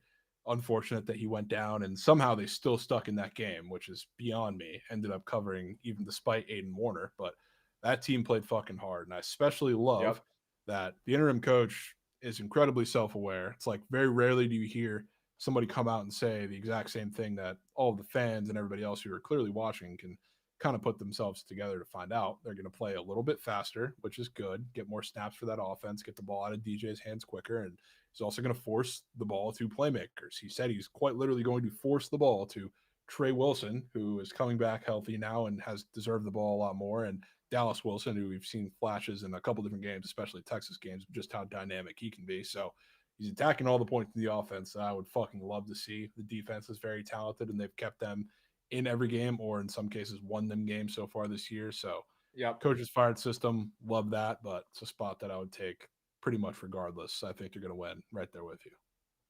Love it. Gunnar Stockton has a pick square up. It's pretty darn red. I think he throws a pick in this game. Almost put that in the prize pick square section of this weekend preview. Honorable mention. Okay. Let's move. Let's groove. Fade God says, feed me the meat. It's time. Let's talk about the meat. Meat on tape plays. Give me the Cal Bears. I mean, this is what gets me out of bed in the morning, Jovan. This is what moves need for me. This is what puts a smile on my face. This is what gets me bricked up. This is everything right here. Fading UVA. When the lights are brightest, when everything's looking good, when they're in the best spot they've been in my entire lifetime, the best UVA team ever. Ooh, really? Well, if you've actually watched their games of late, they've progressively gotten worse in pretty much every game so far this season. They just barely squeaked out wins against Wazoo and UNC. Give me a break. Sure, they've had a couple impressive wins. They have. The Louisville win, very impressive. The Florida State win, not as impressive really anymore after looking at them in the ACC play. So the Louisville one, I'll give them that. That was crazy on the road. But since then, I mean, they've looked like shit. They haven't covered their last 2 games against 2 quail shit squads. And Jovan, the Cal Bears, are coming off of an embarrassing loss. Embarrassing. Really bad. In Blacksburg to the Hokies. I thought their QB was godsend. I thought he was the greatest thing since sliced bread. I thought he was one of the best freshman QBs in college football. Well, he is. He just didn't look like it last week against a very highly motivated D-line down there in Blacksburg in a very, very tough environment to play in. That's a tough place to play, especially as a freshman. Give me a break. You can say what you want about the Hokies, but that is not a fun place to play in one of your first road games in college. So, they head back home to Cal in this one. They beat UVA outright, in my opinion. The perfect buy low, sell high spot. Give me the Cal Bears to win outright, but I'll take the points. It looks like they're up to 5.5, 6. Sure, great. Should have changed the number on this graphic, but doesn't matter. They're going to win outright and keep this game at least within a field goal at minimum. So, perfect spot. Let's back the Bears, one of Javon's 10 teams. Sure. You know what else had that 4.5 to 5.5, 6 movement? What? UTSA. Ooh. So no, I wouldn't be worried about that. Sure they can. I like Oklahoma. And speaking of games to compare to, this feels like Houston from last week, where I think it's just an absolute crazy line. And I think for this reason, Tennessee, not only are they a little depleted in the secondary, but they're just a bad secondary, bad defense as is. I was shocked to see just how, of course, like game script played into it a little bit, but just how well Kentucky was able to move the ball when they were trying to come back in that game. And again, a lot of it came from running the rock, which Oklahoma, it's not the real emphasis of their offensive attack, but they've gotten better over the course of the last couple of weeks. They've generated more explosives than they had all season, and it's not even relatively close. And a lot of that's because they put some new starters in the offensive line. They got a little healthier. So this is the most balanced the Oklahoma offense has been, I think, the entirety of the season. Did it result in a good performance against Ole Miss? No, really it didn't, outside of the third quarter where they came back, stormed to take the lead, and immediately had it ripped from their hands. But now, not only do you have that going into this matchup, which you need against the tough Tennessee front seven. They're still good. I don't want to take them away from that. But this is the best matchup for a secondary, I think, that John Mateer has had in quite some time. You faced a really tough Texas defense that is good all around. And sneaky, like people talk about the Ole Miss defense, they've been kind of a nails pass defense for the entirety of the season so far. So, like, I want to give Lane Kiffin some credit there because it's kind of not the usual way his defense is built up, but it's gotten progressively better throughout the year, and they had him in a box for a majority of the game. Now, I think he absolutely shreds this Tennessee defense, and I think you agree, which is probably why they're only +3 on the road, which I think is an absolute insane line. All we hear about is how tough it is to play in the SEC on the road, how tough it is to play, especially in Neyland Stadium at night. I fucking bet Money Mateer is going to go in there and get revenge for last year, not for him, but for Oklahoma, and they're going to beat them in Neyland Stadium. Yep. Could not agree more. Super bricked up. You have this puppy on here, and it leads me to my first square. Actually, it might be my second square, but let's take a peek and see which square it is here, Gootsy, if you don't mind. Let's head over there, and I'm happy to talk about John Mateer here first. Rare more than. Should be a good look. I'm typically pretty cursed when I take more thans, but I love this one so much, I can't deny it. John Mateer, who people are acting like he's a human nugget, like he has no arms and legs after a couple bad games where he has a broken finger. He's going to go out there, Jovan, and have a damn good game. And Trent said it earlier today perfectly on the app. He says, Mateer sucks. I'm tired of betting on him. I'm tired of losing coins on this kid. The perfect buy low spot for John Mateer, who is one of the better QBs in the country, should be a little bit healthier in this game as well. And with the total in this game up, I don't think it's going to be a low-scoring nail-biter where the Sooners win with their defense. I personally think it's going to be a shootout because Aguilar can huck that thing as well. And you're going to see some points in this one. And you're also going to see plenty of yards, whether it's on the ground for a completely red chart for Mateer in his rushing yards, or whether it's through the air against an overrated Tennessee defense. I'll go ahead and take the Sooners, and I'll take John Mateer to go out there and ball out for 300-plus pass and rush yards. Okay? Sure. Dubs. Mendoza, less than 2.5 passing touchdowns. Has to be done. I don't make the rules. This is probably the nastiest square on the board. I wish there was more passing touchdown fades. I wish there was more weird pick squares. Maybe the Gunnar Stockton one's up there as well. But, I mean, Mendoza, Indiana. What was that? Said sneaky. He didn't throw one last week, but I'm still not counting that game. Carson Beck pick square on the board is kind of funny. Okay. That's also weird. After 4 against Louisville. Mendoza and Indiana are going to go into College Park this weekend, and their offense is going to struggle. Nobody talks about that Terps defense, man. They talk about Malik, your guy behind you on the wall. He's great. Offense has some pieces, sure. But, I mean, that Maryland defense is a sleeper. That's a pretty solid unit. And they're going to be pretty pissed off after a couple covers, sure, but a couple losses in games they should have won. This team could be undefeated still if they finish the job and stop playing with their foods. You're going to see a pissed off Terps team, a pissed off coach as well when his number one recruit is going to visit at South Carolina. He was talking about on the local radio saying, oh, of course he's going down there to visit South Carolina. They're paying him $20K to go down there and just have a visit. I'm not worried about it. Probably should be. Seems like it's a little bit on edge. And that's the kind of coach I want to bet on. That defense is going to be turned up. Mendoza's going to struggle for the first time this season. Take his less than 2.5 passing tutties. Sure. I'm in on that. Let's go. Let's go. Swing it around. I want to hear your sell jobs on your 2 squares. That's Rito. I like Air Force in that game against Army. What did you think the line should be at, Rito? Curious. Jovan, give me your sell jobs here on these 2 squares, my man. Mike Washington got absolutely bottled up despite a positive, I don't know if you can say situation, but he was playing a really tough Auburn run defense last week, just like we talked about, which is a lot of the reason why I think Kentucky's going to struggle last week. And he got absolutely bottled up, and that was coming right off of his electric, I think, 130-yard performance against Texas A&M on the ground. So it was a kind of a rainy game, weather game. Didn't really matter because that defense was just too tough, and eventually the game script got a little bit out of their favor. So he wasn't able to run the ball too much. Now you get a Mississippi State defense that has been getting absolutely gashed on the ground by almost everybody they play. Texas really didn't have to run the ball too much or couldn't run the ball too much because the game script was a little wild, and that's how they had to come back from that one. But before that, I mean, Jaden Ball tore them to shreds. Both Texas A&M running backs tore them to absolute shreds, especially Reuben Owens. He had 142 on the ground. That defensive line is just absolutely nuck. And what better of a spot for a bounce back than this one after a dog shit week where his line, rightfully so, is like 10 yards higher than it was last week.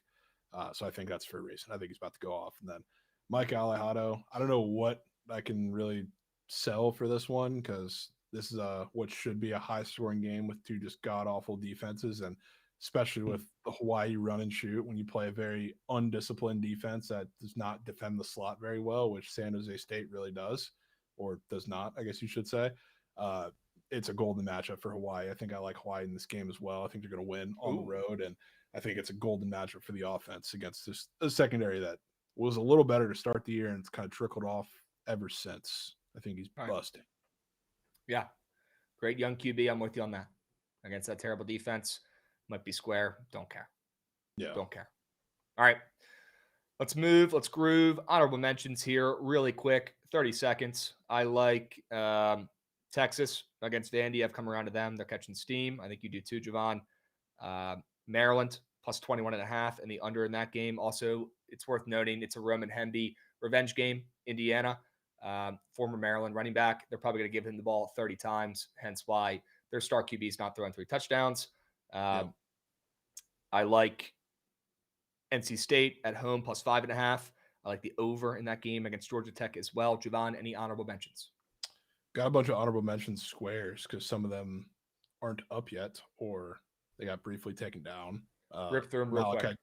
Yeah, Malachi Tony's my guy in Miami. I'll take that. Think he's going to bust. If they put up Trey Wilson yards, which I'm sure they will once he gets announced as healthy and playing for Florida, he's going to get fed in this game. They've come out and said it. He's going to be in the demon entry if that's going to be an option. And then Sorsby, if they put up pass attempts, we will be on. Okay. Which they probably will. All right. All right. Let's move. Let's groove. Goots, do me a favor. Run that shit. I'm trying to see Tyreek Hill.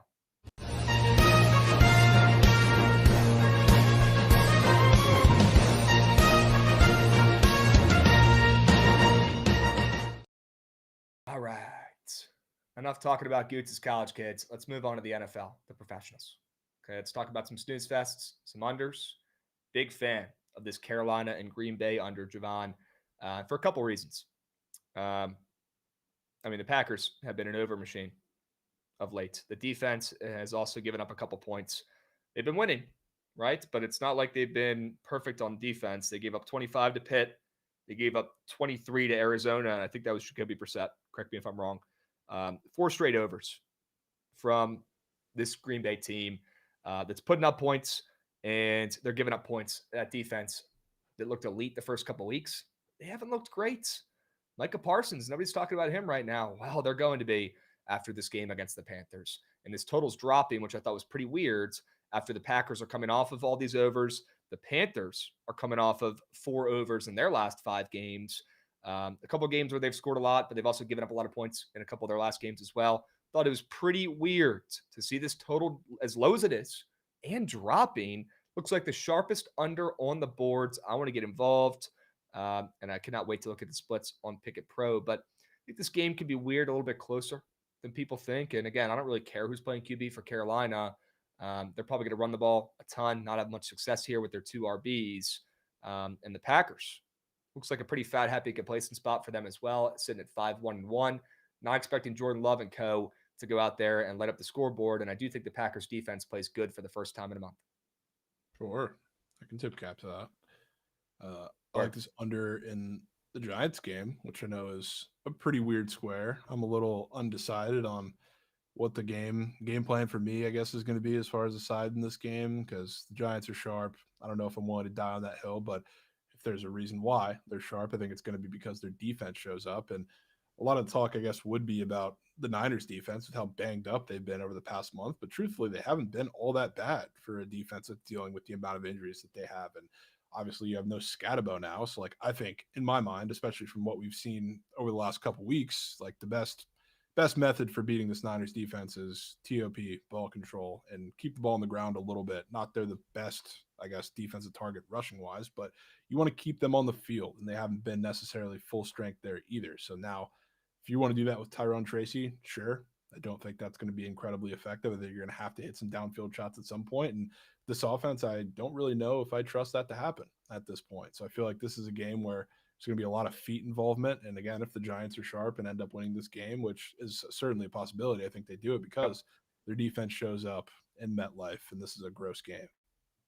Okay. I think their D-line can at least show up. Okay. Yeah. I'm in. They're disruptive. Yep. I'm in, and hopefully they can limit McCaffrey on the ground. All right. Love it. Let's move. Let's groove. Let's talk about, actually, I said college football overs was my least favorite part of these segments. The NFL overs is actually my least favorite part because they're just dog shit. So I figured I'd just trust my gut here, go with a team that I know is going out there this weekend, a little bit healthier than they've been. No Terry. It is what it is. But at least we got Debo, and we got officially JD5 back in the lineup this weekend. That's fucking massive. Jovan, he's going to go out there and win this game himself. He's done it before. He'll do it again. Seattle's big and bad defense. Ooh, I'm so scared. Sam Darnold. Ooh, I'm so scared. Give me a break, man. Kenneth Walker stinks. Worst running back, most overrated running back in the NFL.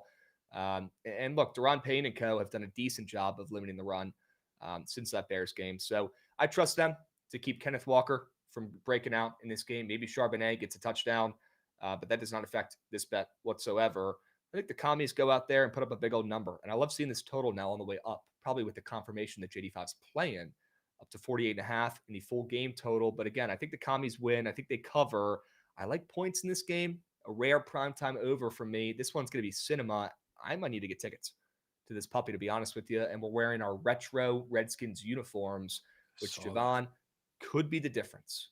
Could be the difference for this wager. Talk about a uniform bet, right? We're so back. That could be actually what changes the vibes of the whole season for the Commanders, is rocking those old school unis. So give me the Commies. Team total over. They got a JD5 red touchdown, passing touchdown square up there. We'll talk more about JD5 here in a moment. But if the Commies win this game, if the Commies cover in this game, the game's probably going over. So I cut the bullshit out. I took their team total over. And maybe you see a pissed off Commanders defense as well that actually played decent last week, but at some point, Mahomes and Andy Reid, they just figured it out, and they put up a pretty good number there in the second half. But I liked what I saw out of the Commies defense in the first half of that game. So I'm a little bit scared of the full game over. I'll just isolate and back the team that's winning, take their team total over. And on some of the faster moving books, it's getting kind of juicy to the over as well on the blue book and the green book compared to the other slow moving books. So good sign. And you might see this team total close at 23.5. Sure. I'm down on that.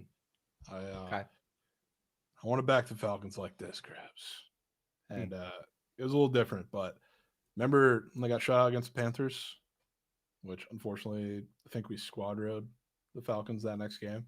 That was against the Commies. I think the same thing is going to happen again, where they come out fired up. Obviously now it looks like Penix and Drake London are going to be back, which is good news. I'm 100% willing to buy, because Falcons offense only looks good when Drake London's getting the ball, or at least Bijan's getting the ball a billion times, which I think you're going to see one of those a little more than the other, especially with Christian Gonzalez involved. But it'll be pretty important. I think they bounce back and have a huge game offensively, and people are so scared or slurping off the Pat Pitts defense, and they've been fantastic. Look who they've played, though. Look at who they've played. I'm all in on the Patriots are legit camp, I guess you could say. Yeah, But not only have they've been stout against the run, and people love to throw that in the face for every matchup. What good rushing attacks have they faced outside of the Buffalo Bills? Because I can't find very many. Have fun. Not only is it the toughest matchup I think you've had the entirety of the season against a rushing attack like that.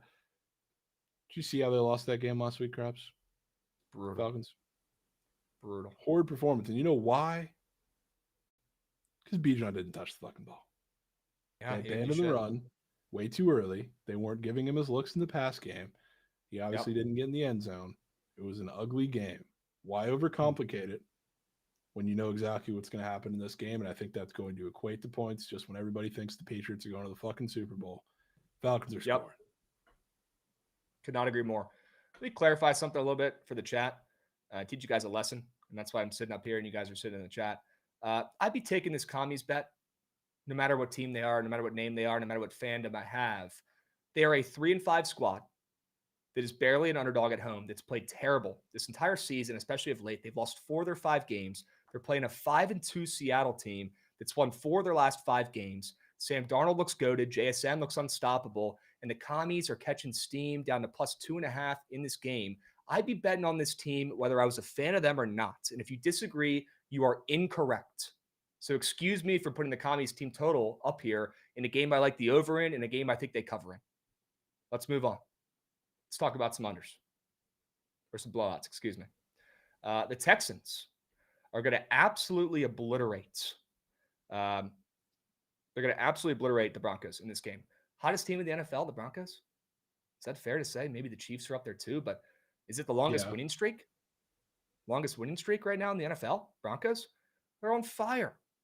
They're on absolute fire right now. It's time to fade on the road against a more desperate team with CJ Stroud in Houston down there that is quietly playing better ball of late. Right? The defense is never the issue, but Stroud is making the most of it. He's doing things without his stud receiver, and he might even get him back this weekend. Is your guy playing, Nico? Please tell me he's playing. Believe so, yeah. Believe he's going to clear concussion protocol here, and it certainly helps that Pat Surtain's going to be out in this game as well. I mean, he carries the weight, and he's pretty much their entire defense. So perfect time to fade the Broncos here, coming off that 44-24 win against Dallas. And Houston is starting to show some signs of life. They came through for us when we faded San Francisco last week. They've won 3 of their last 4 games. Don't let them get hot. It might be too late. But it was pretty weird seeing them catch steam as well here in this spot against everybody's favorite, great story from last year besides the Commanders and the Broncos, who everybody thinks is good. Guys, they're not good. They're playing dog shit teams. This week on the road, you're going to get that realization. Okay, you're going to see the Texans blow out the Broncos in this game without their star defender out there. Yep, I'm in. I'm pretty shocked being that this was the same exact line you saw against the super injured 49ers. That it's the same thing you're getting against the Broncos. Makes no sense. Yeah, it's weird. It's weird. You know what else makes no sense? What? Why people think Tyler Shuck is a real NFL starting quarterback? Rams minus 14. Okay. Don't really have to sell or can't really sell too much about it. I watched him. I've seen him in college. I watched him in the Bucs game.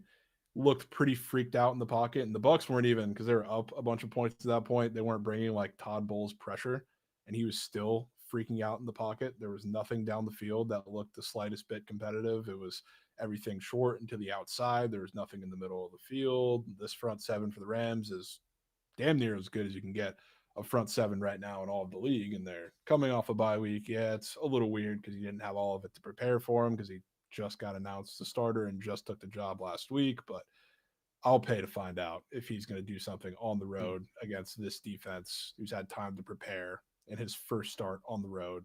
Not that it's this big ruckus environment in LA, because never really is, but that's a hell of a defense to go against for your first NFL start on a dog shit team in front of or behind a dog shit offensive line.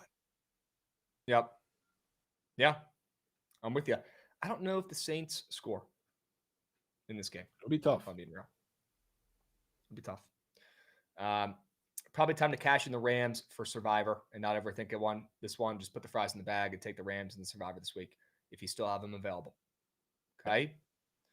All right. Puka back as well, I believe. Yep. That's huge. Yeah. That's huge. I want to make this perfectly clear, if I didn't already, by talking about the Commanders and the bias.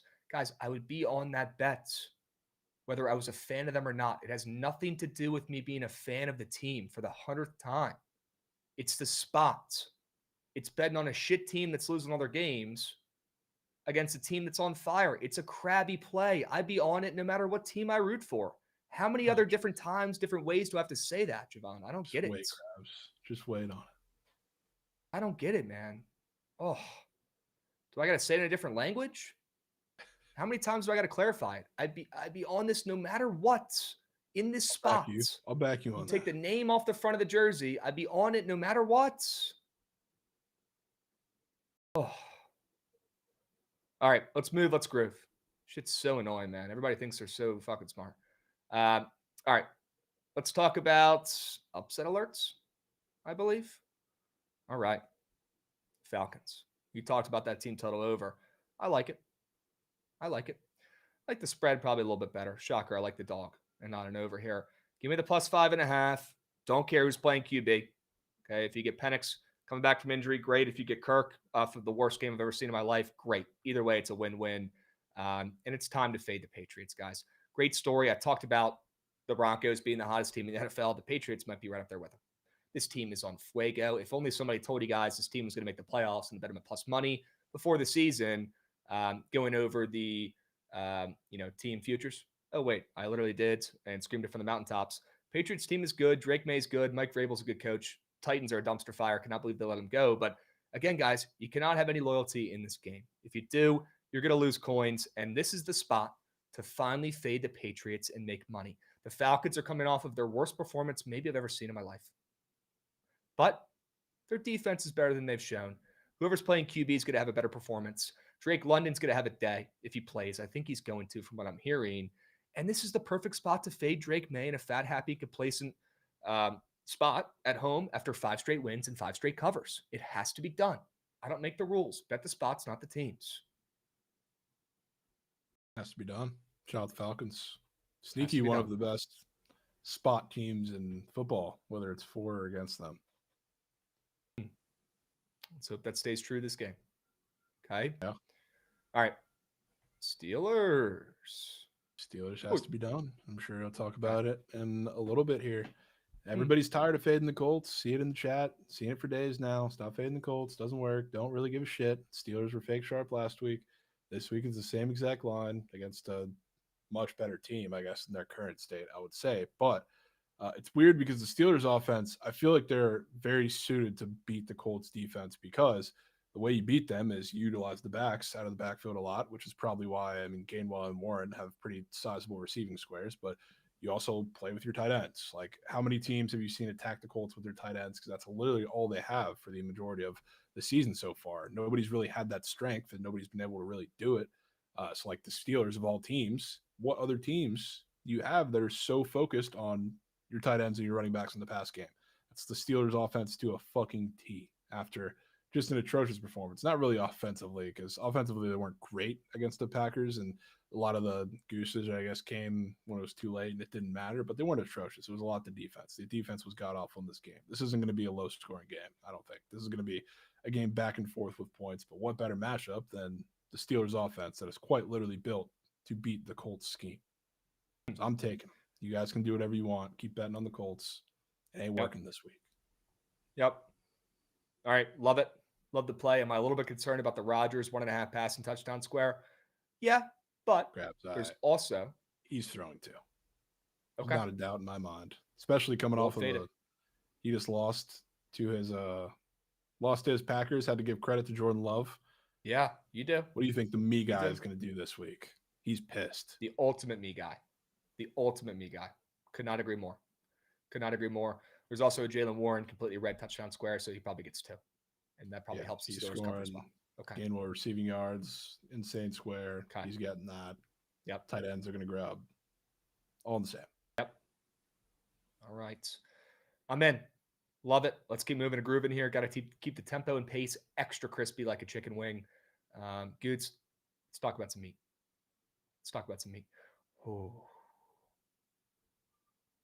Oh yeah. To be honest, I did not know you had that up there, and I just got chills. Yeah. I just got chills. Yep. Suck it, Snacks. How about them apples? I'll get the party started here. Pittsburgh +3. Jovan. I mean, I can't really add much more, but I'll try. Aaron Rodgers is the pettiest guy in the league. When I drop this me guy list that I need a couple more guys for, I might need you and Goots' help, to be honest with you. Probably next week. I need to make a video for it. He's going to be on the list. He's a me guy. He's a petty MF. But at the end of the day, the guy's one of the greatest QBs of our generation, one of the greatest deep ball throwers of all time. The guy's good at football, and he's having a pretty darn good season after playing like shit for 2 seasons in a row. So go ahead and give me the Steelers. This is honestly more of a fade on the Colts, who at some points, they got to come back down to earth. Look, Jonathan Taylor should probably be in the MVP combo. Daniel Jones, what a great story. Hilarious as a Commies fan, seeing the old Giants guys shining. Good for him, right, in Indianapolis. But at some point, the luck has to run out.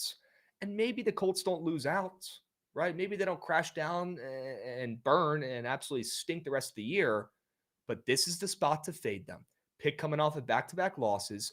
Jovan said it perfectly with the one-liner of, Rodgers just lost to his former team. He probably hasn't slept all week. He's probably trying drugs we haven't even heard of. He's about to be a different type of dialed in this game, Jovan, and he ain't losing at home after 2 straight L's. Buy low, sell high, take the Steelers, grab the field goal. Probably not going to need it.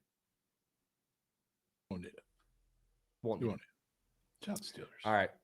Now tell me why the Commies are covering with +3. Come on. I'll tell you why the Commies are covering. Come on. And at this point, I'm not a Seahawks hater. I kind of respect what they've done, and I really like their defense. Their front seven has been incredibly disruptive against anybody they've faced. And shockingly, they were good for a bit against the Texans until it fell apart a little bit and Stroud started cooking and fell apart because of turnovers and shit at the goal line. But regardless of the point, you know why they're so good, Krabs? Why? Because not only do they get pressure with their front seven, that again, super disruptive, but they have corners that force the ball out of your hands quick and force the ball to the middle of the field, which if you're playing like CJ Stroud and a really, really bad offensive line and a quarterback that can't get rid of the ball, that's going to hurt him a lot. That's going to really be a slug for the offense. You know, not only can Jaden Daniels do that to a T, you know who's licking their chops because this is his entire career, his entire offensive scheme, wherever he's been at, has been at exactly this. You know who's licking their chops, Krabs? Cliff. That is his entire scheme. Back to Texas Tech, back to Arizona, here in Washington. Get the ball out of your hands quick. You can use the quarterback's leg as you want. Get the ball to the middle of the field. Get it to your playmakers. You don't want Jaden Daniels holding the ball, which is perfect because that's exactly what the Seahawks defense makes you do. So you can talk about the defense all you want. I think this will be a back and forth game. I'm kind of with you. If they're going to win this game, which I do think they are, they're going to score points. Like Darnold's going to have not the toughest time with that defense. But I'm telling you right now, this offense, for as good a defense as the Seahawks are, there's not many schematic matchups that are more interesting than I think Cliff versus this defense, because he wants to use everything that they do against them and everything they've done incredibly well for the entirety of this season. So it's not as bad of a matchup on paper as it seems. So I think your Commanders, especially with just kind of hoping JD5 back, it's good news. I'm willing to buy just because he's the guy to get the ball out of his hand super quick and he fits perfect in that scheme, not just the fact that he's better than Mariota, but this is the time. I think this is a Cliff masterclass spot. As Trent would say, this is a must-need for the Commies. Could not be less of a must-need for the Seahawks, who are playing great right now. So, not to mention they're going cross-country, which doesn't hurt or doesn't help. Yeah. Yep. All right. Love it, man. Love it. And as a good buddy of Cliff Kingsbury's, I agree and co-sign with everything you're saying. Everything you're saying. So let me ask you this, I guess. I thought I was being biased, just betting on my team and being lazy. You're telling me the Commies +3 is sharp and their team total over 22.5 is probably sharp?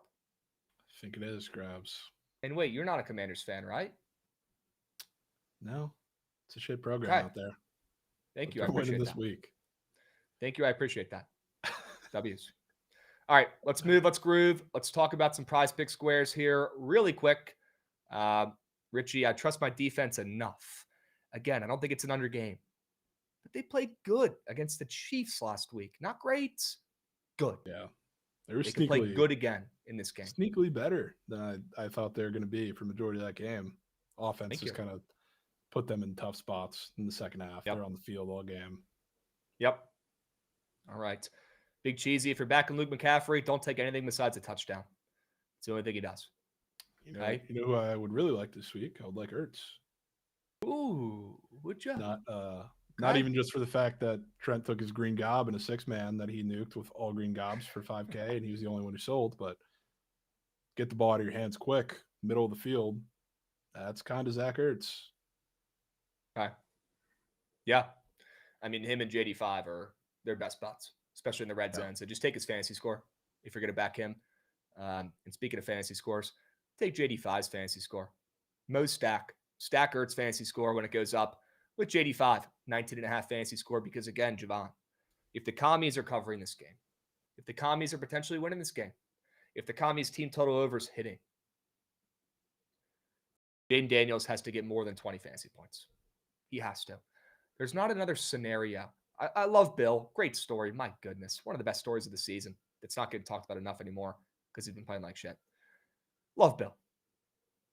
I don't think this is a Bill game. It's tough to run against that Seattle defense.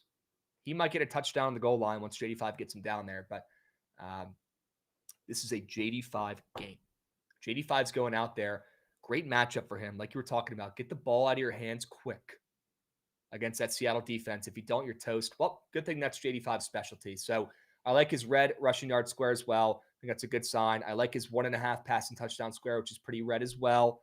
This is a JD5 masterclass. Enough of the chirps. He's been sitting back, chomping at the bit, foaming at the mouth to get back out there on the field. They wouldn't let him play last week. He probably could have if it was a playoff type scenario. He's probably pissed off he couldn't play. He's pissed off about the chirps. People are talking shit, saying he should be smiling on the sidelines. He's going to go out there and shut up every single hater out there, including Snacks this weekend. Take JD5, more than 19.5 fantasy score. He's about to put up a masterclass in a game that's going over and a game that they're going to win outright and keep their season alive. Need it. And Stroud ain't throwing a pick. Broncos defense is great. Jovan. But they're without their star in the secondary, like we already talked about, right? They're without their guy. Would you be shocked to hear that they're actually bottom 8 in the NFL in picks per game? You'd be surprised to hear that probably, right? Well, I checked the data, and they're down there, bottom 8. They don't pick. They do a lot of stuff, but they don't pick. The one guy that does pick, Pat Surtain, he ain't playing. So in a W game script for the Texans, in a W game script for CJ Stroud, a guy who's also on a revenge tour right now, trying to shut up everybody, all the haters, and prove that he's still a starting quarterback, a capable QB in this league, gets Nico back as well, which is huge. A game they're going to be winning in and potentially running the rock a little bit at times. I think he's not throwing a pick in this game, and I'll take the less than. I'll take the bait after a relatively green chart and a pick in that last game. So, yeah, I'll back Stroud to go out there and stay out of the turnover category. Sure. Coming on that. Okay. Dubs. I got 2 squares for you. Which Dubs. One of them I'm sure you'll take his equally evil less than twin, which I also like. I don't think James Cook is going to be doing very much on the ground in this game. Okay. Which I like his less than rushing yards. I like his more than receiving yards a little more. He's had 1 target in 3 games with no catches, which the reason for that is the games either have not been competitive or he's been doing whatever he wants on the ground. If you notice what James Cook has done, he's been great this year, not against good teams. He's faced a pretty soft schedule. And the second they've played a good rushing defense, just like when you faded him against the Patriots or for beginning of the season, I guess, against the Ravens, which I guess at the beginning of the year were a little better against the run than they were in the time in between.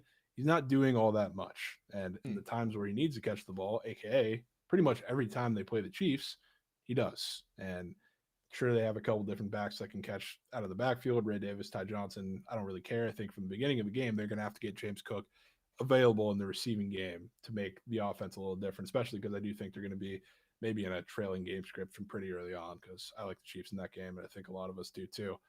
Square is weird, but I think it's for a very legitimate reason. I think he gets his first catch in 4 weeks this week, probably multiple of them. And Bijan, first game all year with single-digit carries. Obviously, the game script got out of hand. A lot of the reason for that was because not only was Kirk dog shit, but they abandoned the run with Kirk in there so early for whatever reason. I don't know if that's just Raheem Morris, who hates Kirk, trying to sabotage him or whatever, how that went. But now you get Penix back, hopefully London back as well. Feed your fucking guy. The Pats' run defense is good, but same thing. They haven't faced many really good rushing attacks, and now you get a chance with that. And I also think he's going to be heavily involved in the receiving game, especially because if Drake London's back, even if he's not, but you're going to have him on Christian Gonzalez, which, I mean, obviously limits the targets. And just like you said, and I've seen a tweet saying the same exact thing, when the Falcons offense is moving and grooving good, it's either because Drake London is busting or Bijan is busting. There's really no in between. So he's going to have to get involved in the receiving game, which he also didn't get involved in last week. Plus, normal touchdown square, 5.5 point dog against this big and bad Patriots defense. He's scoring. Put it all into one. Okay. All right. Well, if they want to cover and the team total has to go over, Bijan's going to have to go more than 18.5 fantasy score. So I'm in. Yeah. I'm in. All right. Real quick, honorable mentions here, rapid fire. I like the Bills plus 1.5. I like the Jags on the road to get a win against the Raiders. I like the under in the Saints and Rams, but after hearing Jovan's sell job, maybe you just square up and take the Saints team total under. I like the Giants plus 2.5. And I like the Vikings because I don't know if it's good news with J.J. McCarthy coming back. Everybody thinks he sucks, and the Lions own the Vikings. So I can't tell you the last time the Vikings have beat the Lions. I kind of like the Vikes plus 8.5. Jovan, any honorable mentions from you, man? Just probably one. I like the Panthers plus 13.5 against the Packers in Lambeau. I think especially everything's pointing to Bryce Young coming back. I don't know if that's quite confirmed yet, but I think they're going to look good. This Packers team is just not performing as big favorites, I guess. And I think Bryce Young, like dink and dunk teams can make the game close with them, especially if you get it out kind of quick, which Bryce has been better at before he got hurt. I think that game is going to be weirdly close. That's the one big favorite of the week that I think is maybe going to trip up. All right. That'd be crazy. All right. I do think the Packers offense will not look as good as they have in recent weeks. So I'm with you there. All right. NFL Weekend Preview chat. It's about that time.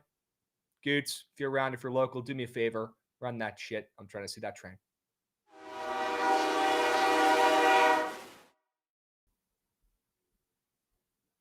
Rice plus 14. Okay. Could put both of our plays in. Although if we do that, Memphis is going to win. Actually, let's not do that. Yeah, let's not do that.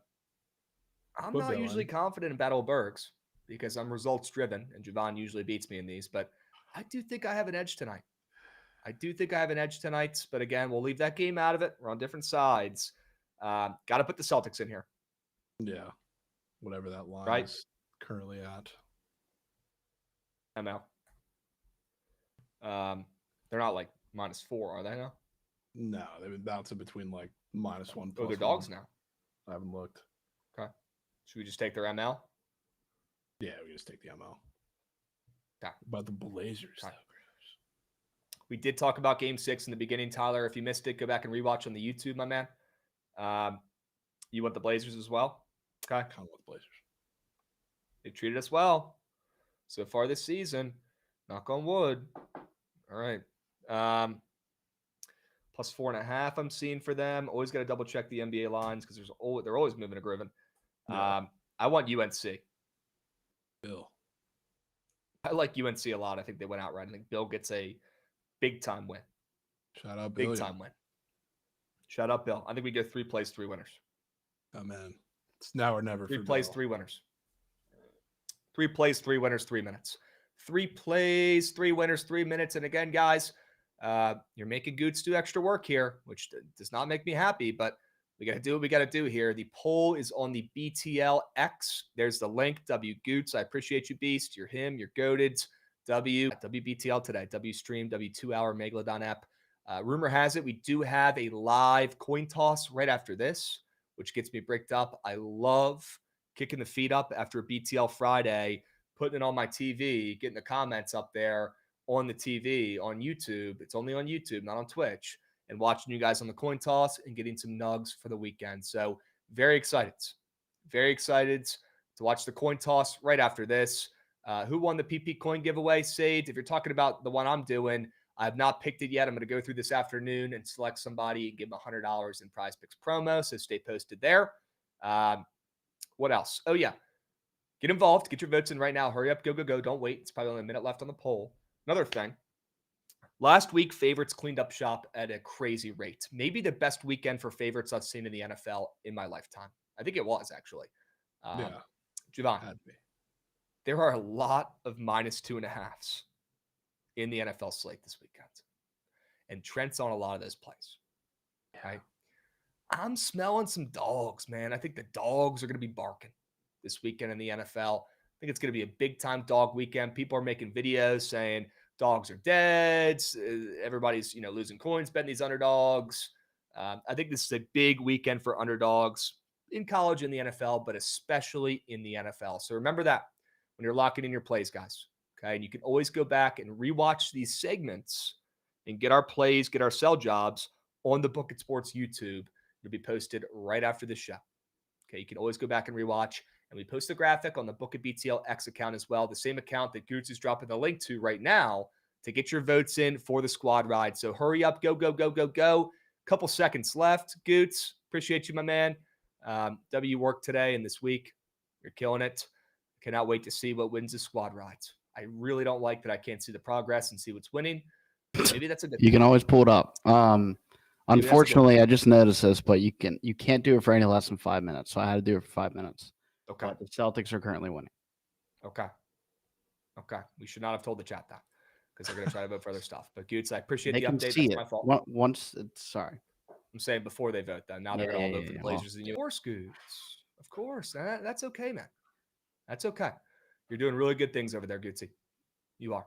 Yep. You are. Same with you, Jovan. Excited to watch the coin toss right after this. Okay.